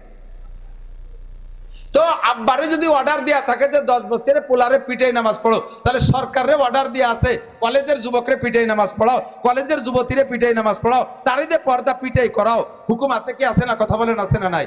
যদি এই কয়টা কথা সরকার পালন করতো, বাংলার জমিনে এগেনস্টে কোনো দল সামনে দাঁড়াইতে পারতো না, কেউ আসতো না ইনশাআল্লাহ। আমল করাতে পারলাম না, যার কারণে ফেল করলাম, কায়দা মতো ফেল। আল্লাহ হেফাজত করুন, করে আমিন। তো আল্লাহ তাআলা আমাদের কুরআন সুন্নাহ অনুযায়ী জিন্দেগি গড়ার তৌফিক দান করবেন, আমিন। আমরা এবার নামাজ পড়বো তো ইনশাআল্লাহ, শরীয়ত মানবো তো ইনশাআল্লাহ, আমাদের যেখানে যেটা আছে সেটা পালন করবো তো।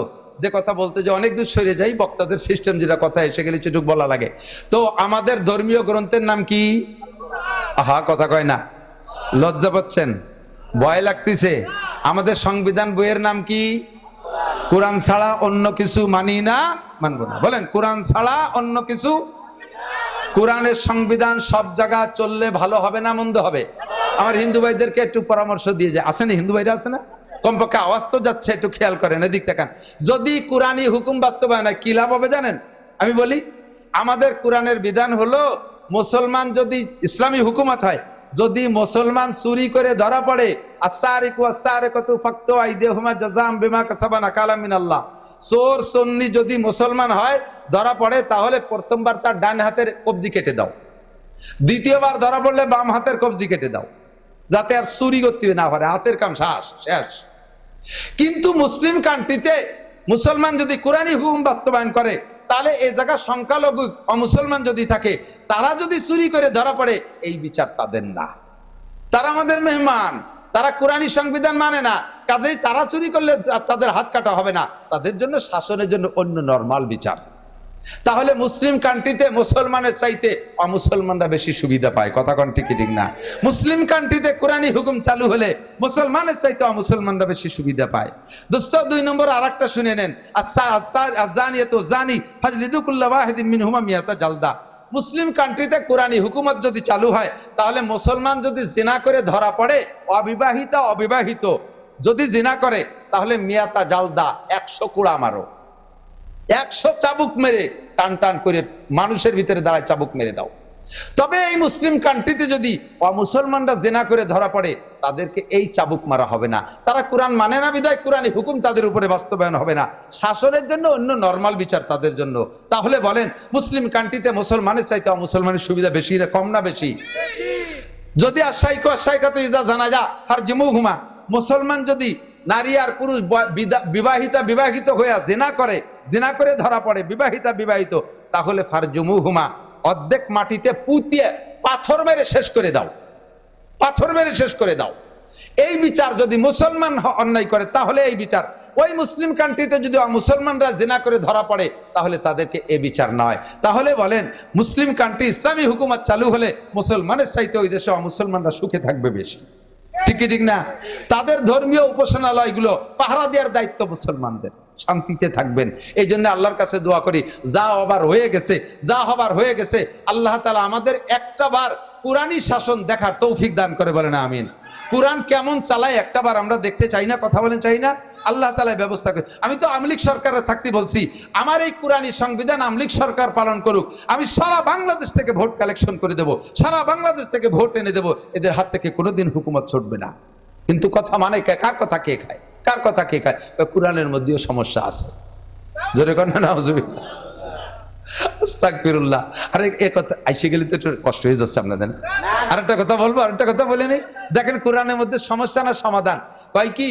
কোরআনে বাক করছে বাপের সম্পত্তি, পরিত্যক্ত সম্পত্তি, ছেলেতে পাবে দ্বিগুণ, মেয়েতে পাবে অর্ধেক। ছেলে ডবল, মেয়ে অর্ধেক।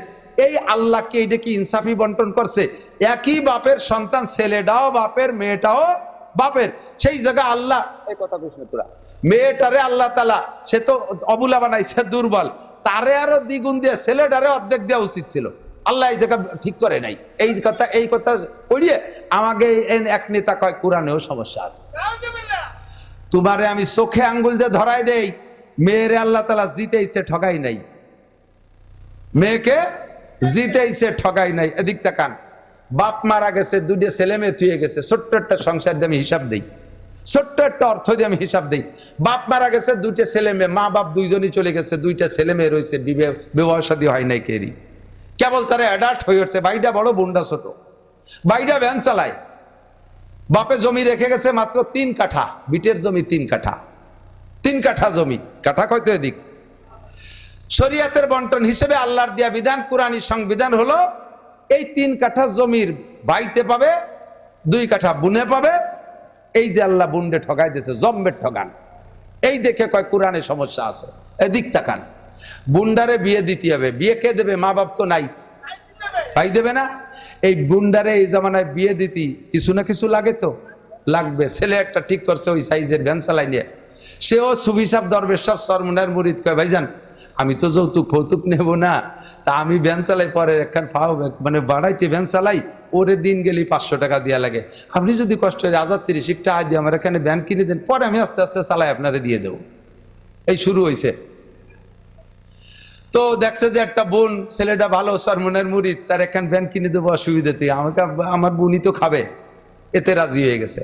3 কাঠা জমির দাম 1.5 লাখ টাকা, 50,000 টাকা করে কাঠা। বুনে ফয়লাই বনাইরে দিয়ে দিয়েছে কত? 30,000। বিয়ে খুব শর্টে হবে, তারপরও 30 জন লোক আসবে।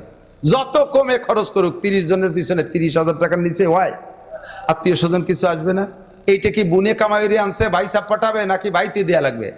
বাইর দেওয়া লাগবে না। এ জায়গা আর 30,000, 30, 60 চলে গেছে। এই 30, 60 হাজার নিয়ে চলে গেছে। এলো বোন পেয়ে গেল, এর সবই তো বোনের জন্য। এবার ভাইরা কায়দা করে দেন মোহর ধরে দিচ্ছে 2 লাখ টাকা।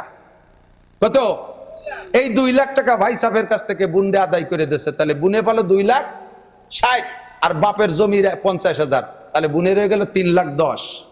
বাইরে আছে কত? 1 লাখ। সেই 1 লাখের থেকে বুনির পিছনে তো চলে গেছে 60, আছে মাত্র 40।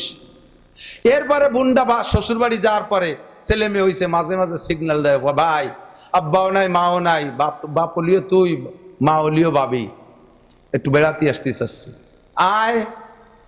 শেষবারের মতো বেড়াতে আসতেছে, ভাই আমার শ্বশুর শাশুড়িও বুড়ো মানুষ, উন্ডা একটু আসতে চাচ্ছে, নিয়ে আয়। আমার দাদি শাশুড়ি একটু আসতে চাচ্ছে, আনতো তারেও। আমার নানি শাশুড়ি কন্যা মরে কোয়া যায় না, বুড়ি একটু আসতে চাচ্ছে, শেষবার নিয়ে আয় সাথে। ওই যে আমার 2টা ননদ আছে, ওরা একটু আসতে চাচ্ছে, আনতো সাথে, দিয়ে ভরছে, আন নিয়ে আয় সাথে। ওকে এক একজনের মোটে 4 দিয়ে সাল মাইয়ে নিয়ে আয়, সব ডুন্ডে 20 ফুরিয়ে গেল না। আয় নিয়ে 3 দিন বসে এই মরা ভাইডারে ডইলিয়ে খাইয়ে লাস্টে যার সময় অবদার ওই পাশে ডেকে নিকে, ভাই এরা তো আর কোনোদিন আসবে না, আর খালি হাতে নৌতো মতো একটু না দিলি কেমন হয়।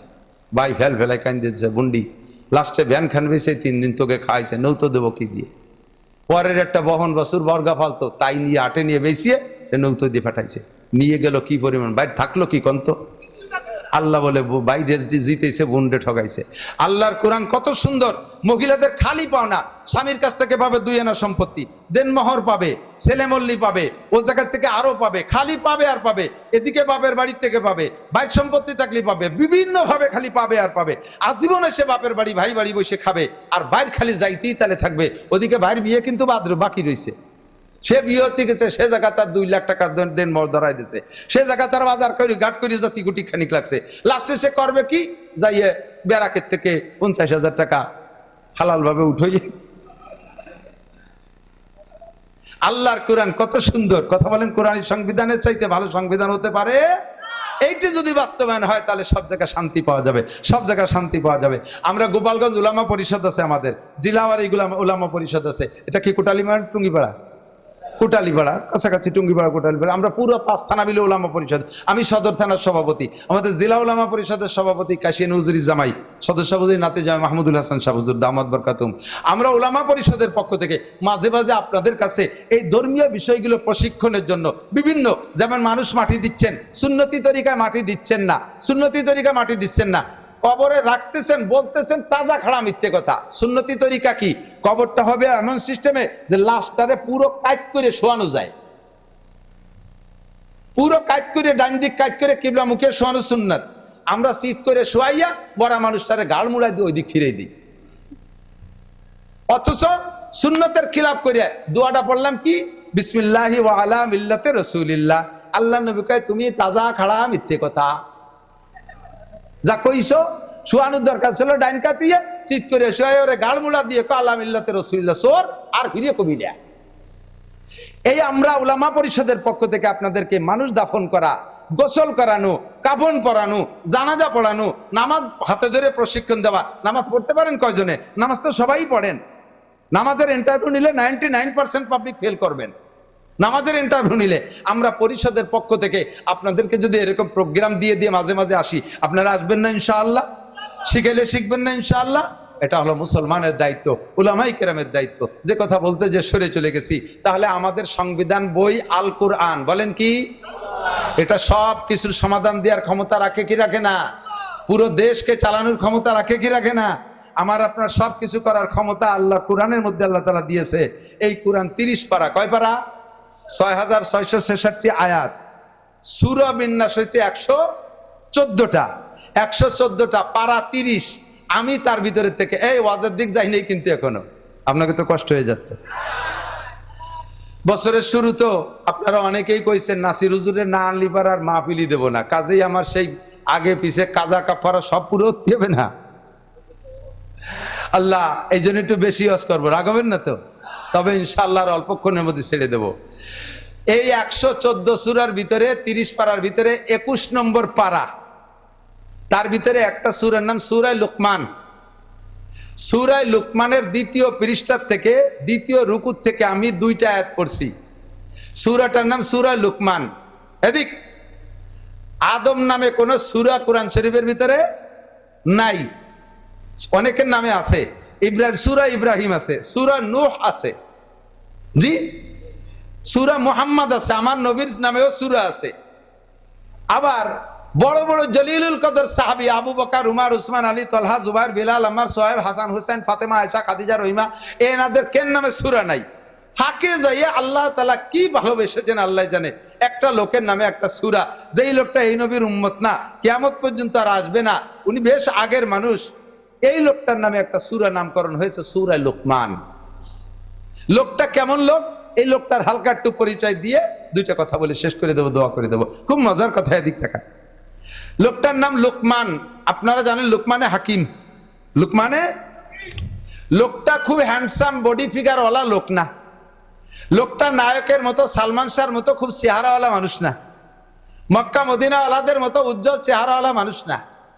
লোকটার বংশ পরিচয় দিতে গেলে পাওয়া যাবে উনি হাবশি গুলাম। চেহারার কাটিং আর কোয়ালিটি এত বিশ্রী, এত বেকায়দা, যা বলতে গেলে মনে হয় অতিরঞ্জিত হয়ে যায় নাকি, ভয়তে বলতেও ভয় লাগে। শুধুমাত্র এতটুক, হুজুর নিজেই বলেন যে তিনটে কালো মানুষ লক্ষ লক্ষ ধলা মানুষের চাইতে দামি, তিনটে কালো মানুষ লক্ষ লক্ষ ধলা মানুষের চাইতে দামি। একটা মানুষ হলো বিলাল, একটা মানুষ হলো লুকমানে হাকিম, আর একটা মানুষ বিলাল হাবশি, আর একটা মানুষ হলো মাহজা রাদিয়াল্লাহু তাআলা আনহু।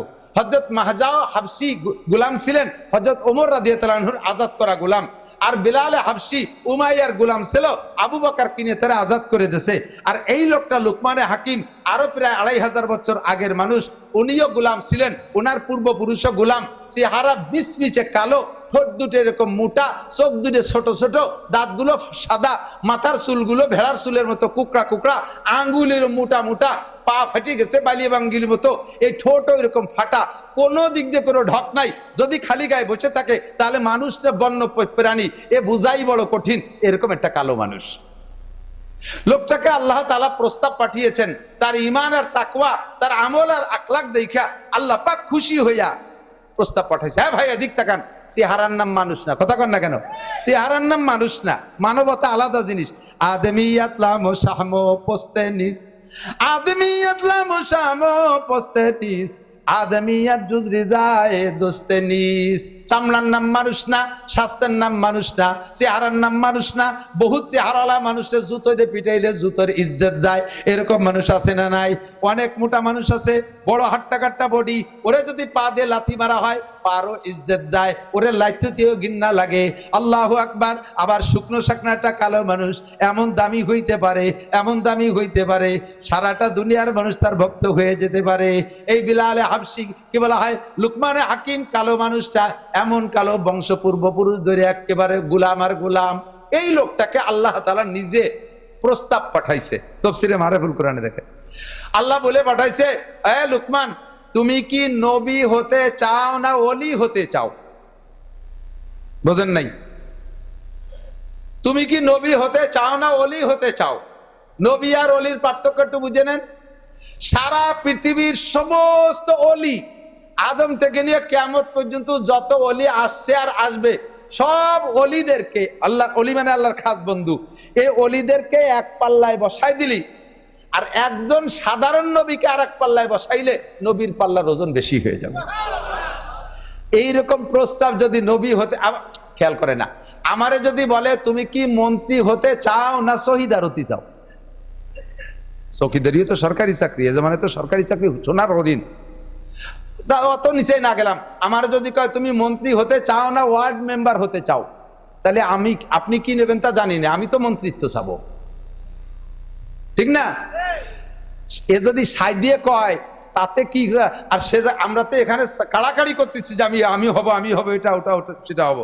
তো সে জায়গায় আল্লাহ প্রস্তাব দিচ্ছে, তুমি কি নবী হতে চাও না ওলি হতে চাও? লুকমানে হাকিম তো বহুত বড় হিকমত আলা মানুষ, বুদ্ধি ঠিলিয়ে উনি কয়, আল্লাহ আমার জানা মতে তুমি যত মানুষের নবী বানাইছো, কেউ রে এভাবে প্রস্তাব দিয়ে নবী বানাও নাই। মুসারে কও নাই যে তুমি কি নবী হতে চাও, ঈসাকে বলো নাই তুমি কি নবী হতে চাও, আদমকে বলো নাই তুমি কি নবী হতে চাও। যারে নবী বানাবা ডাইরেক্ট জিবরাইলে পাঠাই দিয়ে তারে নবুয়তি পতাকা দিয়ে দেছো। তুমি যদি আমারে নবী বানাবাই, তাহলে প্রস্তাব দিতে না, জিবরাইল হটাই দিতে। কাজে আমি বুঝে ফেলাইছি তুমি আমার নবী বানাবানা বিদায় প্রস্তাব দিছো, তবে প্রস্তাব যেহেতু দিয়েছো তুমি ধোঁকাবাজ না, তুমি আল্লাহ ধোঁকাবাজ না। আমি নবী হতে চাইলে তুমি বানাবা, এটা এর মধ্যে সন্দেহ নাই, তবে আমি নবী হব না। কেন? নবী তো বিরাট দামি পদ। আল্লাহ নবী হইলে যে জিম্মাদারি, উম্মতের জিম্মাদারি আমার কাঁধে চাপবে, এইটা সম্পর্কে কিয়ামতে আমাকে প্রশ্ন করা হবে। সমস্ত জাতিকে তার নেতা সহ ডাকা হবে। তা আমার যে উম্মতের দায়িত্ব দিয়েছে সেই উম্মত সম্পর্কে আমার জিজ্ঞাসা করা হবে। আল্লাহ রসুল বলেছেন, আল্লাহ রসুল কি বলা হয়, হুজুর বলেন কুল্লুকুম রাইন ওয়া কুল্লুকুম মাসউলুন আন রাইয়াতিহি। এ ভাই এদিক তাকান, আমার নবী বলেছেন কেউ কোনোদিন কোনো পদ চেয়ে নেবা না, মেম্বার কেউ হতে চাবেন না, মনোনয়ন কেউ চেয়ে নেবেন না। চেয়ে না নিলে দেয়নি কে, আমার কি দেওয়া দিন আছে? আরে কেউ যদি না চায় তখন তো সাইদিয়ে দেওয়ার একটা দিন আছে, সাইদিয়ে দেওয়ার একটা অপশন আসবে। কেউ চাবেন না, কেন চাবেন না? হাদিসে আছে আল্লাহ নবী বলেন তুমি যদি কোনো পদ চেয়ে নাও উকিলতা, তখন ওই পদটা তোমার কাছে ছেড়ে দেওয়া হয়। তুমি নিজের যোগ্য মনে করিয়া, তুমি নিজের যোগ্য মনে করে পদ চেয়ে এনেছো, বাস তোমারে তুমি যোগ্য মনে করো, তুমি আমার পর ভরসা করো না, তুমি চালাও, তুমি চালাও, দাও, তুমি ভিজিএফ দাও, দেশে যা যা দরকার সব দাও, পানি বন্ধ করে দাও, পানির দরকার পানি এনে দাও, তুমি তো পথ চেয়ে এনেছো, শান্তি দিবা, তুমি স্লোগান দিচ্ছ শান্তি যদি পাইতে চাও বোতল ভাইকে ভোট দাও, বোতল ভাইকে দিলে ভোট শান্তি পাবে দেশের লোক, বোতল ভাই যেখানে আমরা সবাই সেখানে, বোতল ভাই জেলখানায় আমরা সবাই পায়খানায়। কথা কান না কেন? এতদিন যাদের পিছনে স্লোগান দিছি অমকরে ভোট দিলে শান্তি পাবে, এখন সব কটা জেলে। তা সে যদি এত শান্তিতে থাকে তা আমারে কি প্রচুর শান্তি দেবে? ও পথ চেয়ে এনেছে বিদায় আজকে সে নিজেরও সামলাতে পারতেছে না। কতক্ষণ না কেন? আর হাদিস আছে হুজুর বলেন ইজা উতিতা, যদি তুমি চাও না সবাই জোর করে আপনার দাঁড়াতে হবে, আপনি জানালো না দাঁড়াতে হবে, না আমি পারবো না দাঁড়াতে, না আপনার দাঁড়াতে হবে, আপনার পোস্টার ছাপানো লাগবে না, সব আমরা করে দেবো, এইভাবে জোর করে যদি তোমার পথ দেয় তখন তুমি নিয়ে নাও, ওরিনতা আসমান থেকে তোমাকে সাহায্য করা হবে। আল্লাহকে তুই চাইস নেই তোরে দেশে, ঠিক আছে এবার ছাড়িস না, এখন সুন্দর করে চালানোর চেষ্টা কর, আমি আসমান থেকে সাহায্য করবো। লুকমান হাকিম বলেন আল্লাহ কিয়ামতে আমাকে জিজ্ঞাসা করা হবে উম্মত সম্পর্কে, আমি জবাব দিয়ে কুল পাবো না, এই দায়িত্ব আমি পারবো না, আমি ওলি হতে চাই। তাই লুকমান হাকিমকে আল্লাহ তাআলা তার ওলি হিসেবে কবুল করেছেন। কি তারে দিয়েছেন? আজীব হবেন। হেকমতের মানে অনেক কিছু। হেকমতের সবচেয়ে ভালো তর্জমা হলো লক্ষ লক্ষ কোটি মানুষও যদি সামনে বসে থাকে, সে তার বাচন ভঙ্গি দিয়ে বুড়ো গুড়ো রুচির পার্থক্যে সবাইরে কিছু না কিছু ভালো কথা দিয়ে যে যা চাই এরকম কথা দিয়ে বসায় রাখতে পারে যে লোকটা, ওই লোকটা সবচেয়ে বড় হাকিম। খালি কান্না রস করবো, বুড়োরা খুশি, যুবকরা যা শুনতে এসেছিলাম তা কয় না, চল যাই। আবার খালি সেদরা সেদরি হাসা হাসি, আর বুড়োরা কয় ই কি কুয়োরা জটলো, চল যাই। কথা কন? তাহলে বুড়ো গেটুকো দিতে হবে, গুড়ো গেটুকো দিতে হবে, এই সবাইরে দিয়ে কথায় দিয়ে যে বসায় রাখতে পারে ওই লোকটা সবচেয়ে বড় হাকিম। এই লোকমান হাকিম বড় হাকিম। লক্ষ লক্ষ মানুষ সামনে বয়ান করতেছে, একটা লোক মাঠের মধ্যে উঠে এসে কানে কানে কয় হুজুর না কব না, না আপনাকে করছি না, ওই লোকটা কইতে যে এই ওইটা করতেছে, হুজুর একটা কথা বলবো, না না হুজুর বস করে না কব না, না কই ওরম না ওই কয়ে ফেলেন। কি হয়েছে? কয় যে হুজুর আপনি কি সেই লুকমান যে লুকমান আর আমি একসাথে অমক মালিকের ছাগল রেখে বেড়াতাম, ছাগলের রাখাল ছিলাম, গুলাম ছিলাম, আমি তো আসি আজ গুলাম, আপনি তো গুলাম নাই, আজাদ হয়ে গেছেন, কি দেখি আছে আল্লাহ জানে। আপনি কি সেই গুলাম নাকি, সেই লুকমান নাকি? আমার তো চেহারা সেরমটা এত বড় হয়ে গেছেন, ক্ষতি সাহস পাচ্ছি না। মাননীয় প্রধানমন্ত্রী আপনাদের বাড়িতে আছে, ছোটবেলায় টুঙ্গিপাড়া আসতেন, ঢাকায় থাকতেন, মাঝে মাঝে আসতেন, বাল্য বান্ধবী ছোটরা ছিল না সাথে, তাদের সেই ছোটবেলায় যাদের সাথে আশাকুটি পুতুল খেলা খেলছে, উনি প্রধানমন্ত্রী হওয়ার পরে সেই সব মহিলার যদি যে কয় আসি না এখন বড় হয়ে গেছো, এই কর কি সুযোগ ছিল? ওনার সাথে দেখা করতে ইমিগ্রেশন ছিল কয়টা, আর্মি র্যাব কত তাই পাহারাদারি করছে না? তাহলে বড় হয়ে যাওয়ার পরে ওই সেই ছোটবেলার তাল কুয়োরা চলে না, এই জন্য ভয় পাচ্ছে যে হুজুর কব কি কব না, আপনি কি সেই লুকমান নাকি? লুকমানে হাকিম বলে বাবা ভয়ের কোনো কারণ নাই ভাই, ভয়ের কোনো কারণ নেই, আনা হুয়া, আমি সেই লুকমান। আমি পিছনের কথা ভুলে যাই না, আল্লাহ আমারে নিষেধ করছে ওয়ালা তানসা নাসিবাকা মিনাদ দুনিয়া। ছোট ছিলে বড় হয়ে গেছো, পিছনের কথা ভুলে যেও না। আমি মাদ্রাসায় পড়তাম যখন, তখন আমার পরনে লুঙ্গি, পুরন লুঙ্গি বেশি ছিল, ছাত্র ভাইদের ছিঁড়া লুঙ্গি তারা রিজেক্ট যেটা ফেলাই দিত সেই দিয়ে পড়তাম আমি। এ কথা বলাতে আমি একটু লজ্জা পাই না। আমার বাপ আমারে টাকা দিতে পারতো না, আমি কিসেন বেচে পড়ছি, এ কথা বলতে আমি লজ্জা পাই না। সে কথা আমার মনে রাখারও দরকার আছে, কারণ ওই কথাগুলো মনে রাখলে এদানিং বহুত গরিবের পোলাপান মাদ্রাসায় পড়তে আসে, সে ভেঙে চুরে পড়ে, আমি মোহতামে আমার কাছে কান্নাকাটি করে। আমি যদি সেই পিছনের কথা মনে রাখি তাহলে এদের যত্ন করতে আমার সহজ হবে। আর এখন আমি বড় লোক হয়ে গেছি, 50 লাখ টাকা দামের গাড়ি চালাই, 2-3 মোটর সাইকেল গোল করে বান্ধা থাকে। এই এখন আমি 3 তলা বাড়ি বানাইছি, লক্ষ লক্ষ টাকা আমার মাসে মাসে ইনকাম। আমি যদি সেই পিছনের কথা ভুলে যাই তাহলে গরিবদের আমি যত্ন করতে পারবো না। এই জন্য আল্লাহকে বলা আতানসা নাসিবাকা মিনাদ দুনিয়া, তুমি দুনিয়ার পিছনের ইতিহাস ভুলে যেও না। বলা আতানসা নাসিবাকা মিনাদ দুনিয়া, কাজে আমি ভুলি না, আমি সেই গুলাম। এবার ওই লোকটা আসছে, যেমনি সেই গুলামতে আপনি তো ছিলেন ছাগলের রাখালি, মানুষের রাখাল হলেন কিভাবে? এই যে দামি দামি মানুষ, আপনি যা বলতেছেন, ডাক্তার, ইঞ্জিনিয়ার, বিজ্ঞানী, অজ্ঞানী সবাই তা খাতা বলি নিয়ে যাচ্ছে, ইয়ে শিখলেন কোন জায়গাতে? আপনি এত দামি হলেন কিভাবে? লুকমানে হাকিম বললেন 9টা কাজ করলে, 9টা কাজ করার কারণে আল্লাহ পাক আমাকে এখানে নিয়ে আসছে, আর অ্যানিম্যান এভরিবডি, এই 9টা কাজ যেই করবে তাকে আল্লাহ তাআলা ছাগলের রাখালে থেকে মানুষের কমান্ডার বানায় দেবে। ও যুবক, আমার দিক তাকা, স্কুল কলেজ ইউনিভার্সিটির ছেলে যারা আছে, আমার প্রাণপ্রিয় হিন্দু ভাই বন্ধু যারা আছেন, সকলেই 9টা কাজ আপনি করতে পারেন। আল্লাহ পাক ভালোবেসে আপনাকে টেনে এনে, দেখেন মাওলানা শামসুল হক আমাকে নড়ালির আমার ভাইবিটি জামাই হয়, নবম মুসলিম শামসুল হক, এখন দুনিয়ার দিক দিয়ে আলিশান মাকামে আছে, আলেমও হয়েছে, হাজার হাজার মানুষকে সে বয়ান করতেছে। সিরাজুল ইসলাম সিরাজি, নল সিটি, নবম মুসলিম, এরকম বহুত নবম মুসলিমের সাথে আমার সাথে একসাথে মাহফিল হয়। এই 9টা কাজের কারণে আল্লাহ তাআলা নিয়ে আসছেন এখানে। লুকমানে হাকিম বলেন 9টা কাজের ভিতরে নাম্বার 1, 1 নম্বর হলো নিজের চোখকে হেফাজত করো। চোখ হলো রাহবার, পথ প্রদর্শক, সব আকামের গুরু কে? কথা কয় না কে? চোখে দেখে কোনোদিনই ভালো লাগে, এরপরে মন রে সেই চোখে সেই জায়গা নেয়। একজনের জমি একটা দেখে পছন্দ হয়েছে, এই চোখ দিয়ে দেখে পছন্দ হয়েছে, ওইটা দখল করতে হবে। একজনের মাইয়ে চেহারা দেখে পছন্দ হয়েছে, তা দেখছে কেডা? হাতে না চোখে, পায় না চোখে, লজ্জাস্থানে না চোখে, কানে দেখছে না চোখে, সব আকামের গুরু হলো চোখ, ঠিক না? এই দখল করতে হবে, অপহরণ করতে হবে, ধর্ষণ করতে হবে, চুরি করতে হবে, ডাকাতি করতে হবে, যত যা কিছু করতে হবে, মোবাইলের ভিতরে খারাপ ফাংশন দেখতে হবে, সমস্ত আকাম করায় চোখে। এই জন্য চোখে হেফাজত করো। মেয়েরা চোখে হেফাজত করো, পর পুরুষকে দেখো না। পুরুষরা চোখে হেফাজত করো, পরনারী দেখো না। তুমি চোখে কন্ট্রোল করো। চোখের কাজ দায়িত্ব দাও, চোখের আলাদা দায়িত্ব আছে। জিক্রে চশমা খৌফে হক বুগরিস্তান বাজদার আয়াতে ও নগরিস্তান। চোখের 1 নম্বর কাম হলো আল্লাহর কোরআন দেখো, কোরআন পড়ো, ওর মধ্যে তুমি মজা পাবা। কোরআন পড়ো। আমার হিন্দু ভাইরা, আপনারা কোরআন পড়া শিখতে পারেন। কোরআন পড়ে দেখেন, আপনি কোরআনের ভিতরে যে মজা পাবেন, খুদার কসম আপনি ইনশাআল্লাহ আপনার ধর্মীয় গ্রন্থে সেই মজা আপনি পাবেন না। আল্লাহর কোরআনের ভিতরে আল্লাহ মজা দিয়ে দিচ্ছে। কোরআনের মজেজা আছে, এ পড়লে মনে থাকে।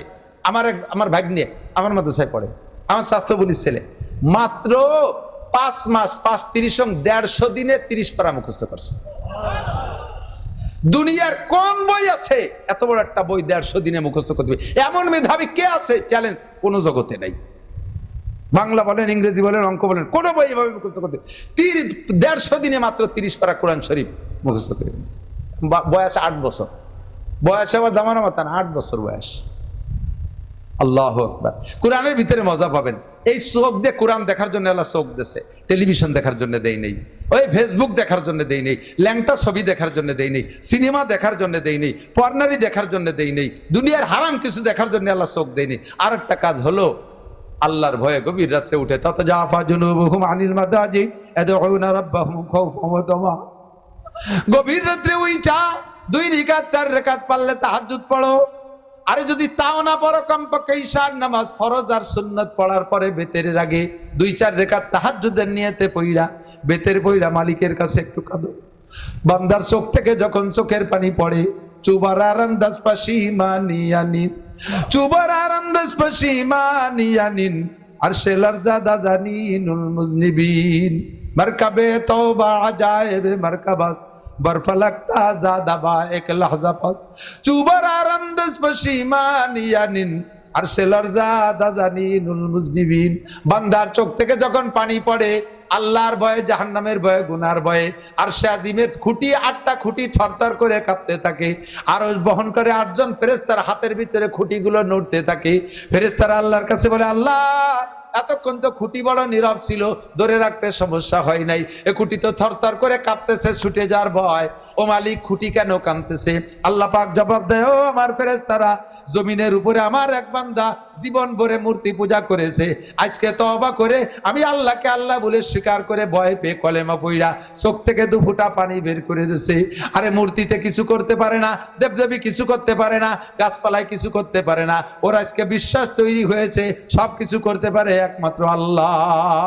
আমার মুসলমান বান্দা নামে মাত্র মুসলমান, ইসলামের কোনো কিছু তার ভিতরে নাই, নামাজ নাই, কালাম নাই, যত আকাম সব করেছে, আজকে ভয় পেয়ে সে চোখের পানি ফেলে কাঁদতেছে।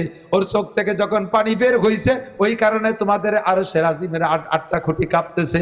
ফেরেশতারা কয়, আল্লাহ এই খুঁটির কম্পন থামে কি হলে? কয়, আমি যদি আমার বান্দারে মাফ করে দেই তাহলে খুঁটি থাইমা যায়। ফেরেশতারা সুপারিশ করে, মালিক তুমি তোমার বান্দারে তাড়াতাড়ি মাফ কইরা দাও, নইলে আমাদের হাত থেকে খুঁটি ছুটে যাবে, আমরা ধরে রাখতে পারতেছি না। ফেরেশতাদের রিকোয়েস্টে, সুপারিশে ওই বান্দার সব গুনাহ আল্লাহ মাফ কইরা দেয়। ফাউলাইকা ইউবাদদিলুল্লাহু সাইয়্যাতিহিম হাসানাত। এবার আল্লাহ কয়, তোমাদের অনুরোধে আমি মাফ করে দিয়েছি, আর আমি আল্লাহ তাআলা গফুর, মাফ করে দিয়েছি, আর রহিম নামের ওসিলায় ফাউলাইকা ইউবাদদিলুল্লাহু সাইয়্যাতিহিম হাসানাত, ওর জীবন ওর জীবনের সমস্ত গুনাহ মাফ করে দিয়ে এবার গুনাহ সংখ্যা পরিমাণ নেকি দিয়ে দিলাম। আমার মুসলমান ভাই যারা আছেন, জীবন ভরে যা করেছেন আল্লাহকে অস্বীকার করে বা ওই অবস্থায় থেকে আপনি আজকে তওবা করেন, আজকে তওবা করে কলেমা পড়েন, খুদার কসম আপনার দাম আমি মৌলানা নাসিরের চাইতে আল্লাহর কাছে বেশি। কারণ আমার গুনাহগুলো রয়ে গেছে না মুছে ফেলাইছে তা আমি জানি না, কিন্তু আপনি কলেমা পড়ার সাথে সাথে আপনার সব গুনাহ মাফ, সমস্ত গুনাহগুলো আল্লাহ তাআলা নেকি দ্বারা পাল্টায় দেবে। আল্লাহ তাআলা আপনাকে কবুল করুক, বলেন আমিন। কবুল করুক। প্রেসার নয়, দাওয়াত দেওয়ার অধিকার আছে না নাই? আমার দাওয়াত দেওয়ার অধিকার আছে, দাওয়াত দিয়েছি। ফামান শাআ ফালইউমিন ওয়া মান শাআ ফালইয়াকফুর। যার মনে চায় মানবেন, কপাল তার ভালো হবে, যার মনে চায় না মানবেন না, সেটা তার ব্যাপার, ব্যক্তিগত ব্যাপার। তাহলে 1 নম্বরে এই ছাগলের রাখাল থেকে মানুষের কমান্ডারি করার জন্য 1 নম্বর যোগ্যতা হলো কি বলেন তো? চোখ কন্ট্রোল করা। বলেন কি করা? চোখ কন্ট্রোল করা, হেফাজত করেন, চোখ হেফাজত করেন। আমাদের দেশে এটা একেবারে অবাধ হয়ে গেছে। মহিলাদের গায়ে কাপড় নাই, মহিলাদের গায়ে কাপড় নাই, বাবির সাথে সরাসরি সাক্ষাৎ, চাচির সাথে সরাসরি সাক্ষাৎ। চাচি আর মা পার্থক্য কি? মা ওই আর মা পার্থক্য কি? বড় ভাবি আমার মার মতো। আস্তাগফিরুল্লাহ, একটু কর না আস্তাগফিরুল্লাহ। আরে মা তো মাই, বড় ভাবি তোমার যত খেদমত করুক, তবুও বড় ভাবি তোমার ভাই মারা যাওয়ার সাথে সাথে তোমার বড় ভাবিরে তোমার বিয়ে করা জায়েজ। অথবা তোমার ভাই তোমার ভাবিরে তালাক দিলে তোমার ভাবিরে তুমি বিয়ে করতে পারবা। আল্লাহু আকবার। এই যে মানুষ ভালো দেখতে পারে, লোভ হয়ে আপনাকে কাছে টাকা আছে, আমি কালেকশন করিও না, ওই ওয়াজও আমার হয় না, যা পারি আড়া খাড়া কই। আল্লাহ তো এদিক আমাদের দেশে আর একটা প্রথা চালু আছে। এই এদিক তাকান, ওই যে পাতা নিয়ে মা পাতায় না, পাতায় নিয়ে মা, তাই তো কয় তো, মা পাতানো, মা পাতায়, বোন পাতায়, খালা পাতায়, পাতায় নিয়ে মারে অনায়াসে বিয়ে করা জায়েজ। 50 বছর মা কইছো, বুড়ো কালে যে বিয়ে করবা, কোনো সগিরে কবিরে কিছু নেই। পাতায় নিয়ে বোন বিয়ে করা জায়েজ, পাতায় নিয়ে খালা বিয়ে করা জায়েজ। যারে বিয়ে করা জায়েজ তারে বিয়ের আগ পর্যন্ত তার থেকে পর্দা করা ফরজ। পর্দা করা। চাচা মারা গেছে, চাচিরে বিয়ে করতে পারবে, ভাসুরপুত দেওয়ার পুতে জায়েজ।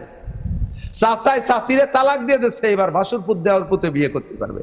মামায় মামিকে তালাক দিয়ে দিছে, এবার ভাগ্নে ওই মামিকে বিয়ে করতে পারবে। মামা মারা গেছে, ভাগ্নে মামিকে বিয়ে করতে পারবে। তো ভবিষ্যতে কখনো যাকে বিয়ে করার জায়েজ অনুমতি আছে তার থেকে পর্দা করা ফরজ, তার থেকে চোখরে হেফাজত করতে হবে, তার থেকে চোখরে হেফাজত। রাতের বেলায় কানতে হবে, কোরআন তেলাওয়াত করতে হবে, অবৈধ জায়গা চোখ নেওয়া যাবে না। বেশি বেশি পড়াশোনা করো, চোখ দিয়ে বেশি বেশি পড়াশোনা করো, হলো চোখের দায়িত্ব। তাহলে তুমি ওখান থেকে এখানে আসতে পারবা। 2 নম্বর হলো তোমার হাতরে হেফাজত করো। 2 নম্বর তোমার হাতরে হেফাজত করো। হাত দিয়ে হারাম জায়গায় হাত দিবা না, হাত দিয়ে জুলুম করবা না, পরের মেয়ের গায়ে হাত দিবা না, পরের হারাম কিছু ধরবা না, চুরি ডাকাতি করবা না, অন্যায় করবা না। হাতের যত অন্যায় আছে সেগুলো থেকে ফিরে এসো। 3 নম্বরে মিথ্যা কথা বলবা না। 4 নম্বরে ওয়াকত্ব ভাষায় গালাগালি করবা না। 4 নম্বরে ওয়াকত্ব, এগুলো সব জবানের সাথে সম্পর্ক। 5 নম্বরে শরমগাকে কন্ট্রোল করবা। লজ্জাস্থানকে হেফাজত করো। এরপরে তুমি মেহমানদারি করো, মেহমানকে মেহমানদারি করো। মেহমান যেমন তার শান হিসেবে মেহমানদারি করা আম্বিয়া আলাইহিস সালামের স্বভাব। দান খয়রাত যত বড় বেশি বেশি করো, দান খয়রাত করো, হারাম জিনিস মুখে দিবা না। এই কয়েকটা কাজ যদি তুমি সতর্কতার সাথে করো, তাহলে আল্লাহ পাক তোমাকে ছাগলের রাখালির থেকে এই মানুষের কমান্ডার হওয়ার তৌফিক দান করবে। এরপরে আয়াতের লম্বা আলোচনা করতে গেলে আরো 2-5 ঘন্টা লাগবে। সেদিকে আল্লাহ বাসালি আজকে সেই জায়গা থেকে থাক, ভবিষ্যতে যদি দাওয়াত দেন তাহলে ইনশাল্লাহ সেদিন হবে। একজন মানুষ যদি মাদ্রাসার পক্ষে থাকেন সেই লোকটা বসে থাকবেন, আর যেই লোকটা মাদ্রাসার বিপক্ষে ওই লোকটা উঠে চলে যাবেন, আগের থেকে বলা থাকলো। আর যে লোকটা আটা দেবে বসবো যে সেই লোকটা মাদ্রাসার বিপক্ষের। এদানিং এখন এদিক তাকান, আমরা গোপালগঞ্জেরা পড়ছি বড় বেকায়দায়, বিশেষ করে হুজুররা। একদিকে সারা বাংলাদেশের হুজুররাতে একদল হয়ে গেছে।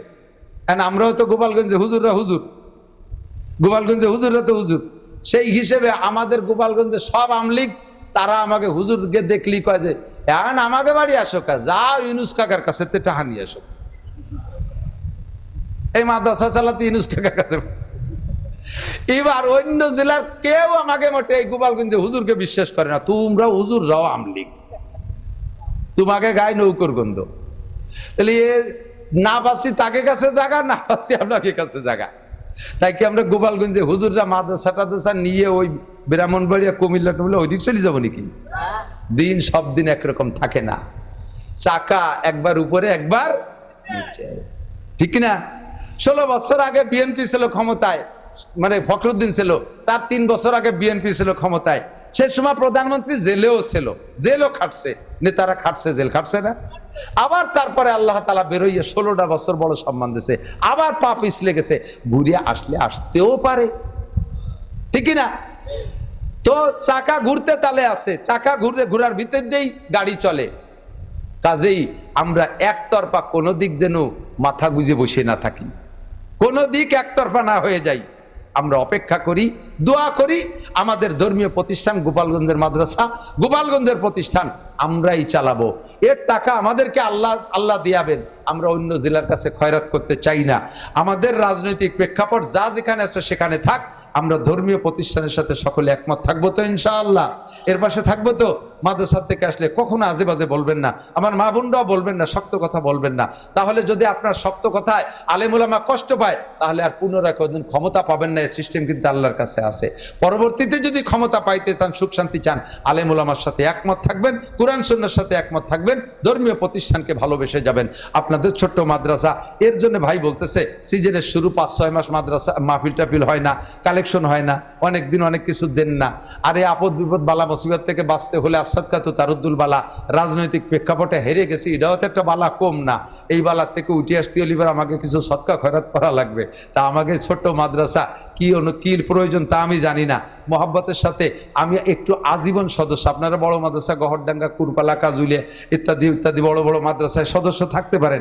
আপনার নিজের নিকটের ছোট মাদ্রাসার একটু আজীবন সদস্য হওয়ার জন্য 10টা লোক 20টা লোক থাকবেন যে বছরে 1000 টাকা দেবো ইনশাআল্লাহ। যারা দেবেন একজন হাত জাগাইলে এরপর হতেই থাকবে ইনশাআল্লাহ। কে কে দেবেন 1000? 10টা হাত দেখি। 1 2 3 4 5, 5 জন পাইছি। 10টা লোক 6, মাশাআল্লাহ 7 8। একটু নাম বলেন, একজন মুরব্বীর নাম। আব্দুল সত্তার সাহেব 1000। কি নাম? মফিজ 2। কি নাম? আসাদ ফকির 3। কি নাম? সাফাত 5। জামাল গাজী 6। দেলোয়ার ফকির 7। কি নাম? রমিজ আলী ফকির 8। মুরব্বী শহীদ ফকির 9। রবিউল ফকির 10। আমিনুর ভাই 11, আর কে আছেন 20 জন মানুষ হোক, কি নাম? হ্যাঁ, জামাল ফকির 12, রুহুল আমিন ভাই 13, কে আছেন? এই যে কয়জন বলবেন আমি দোয়া করবো আল্লাহ তাআলা তাদেরকে সাহাবায়ে কিরামদের সাথে জান্নাতে করে। কি নাম? দিন ইসলাম ফকির 14। আল্লাহ দান কবুল করেন, হালাল ভাবে লাখ লাখ কোটি কোটি টাকার মালিক বানায় দেন, সুস্থতার সাথে লম্বা হায়াত দেন, এটা সবাই বলেন আমিন। আল্লাহ এই কয়জনের সাহাবায়ে কিরামদের সাথে জান্নাতি করে দেন। আছেন আর কেউ আছেন? ইয়াকুম মিনকুম ইশরুনা সাবিরুনা ইয়াগলিবু মিয়াতাইন, 20 জন মানুষ হয়ে যাক, 20 জন আর 6 জন মানুষ হলে 20 জন হবে। আমি দোয়া করব আল্লাহ আপনাদেরকে তাড়াতাড়ি হজ করার তৌফিক দান করবে, আল্লাহ তাআলা মক্কা মদিনা জিয়ারত নসিব করবে, আল্লাহ তাআলা উমরা নসিব করবে, বলেন আমিন। আছেন কোন আল্লাহর বান্দা? আর কেউ আছেন? 6 জন মানুষ, আর 6টা মানুষ বলবেন, 20 জন মানুষ হলে হয়ে যাবে।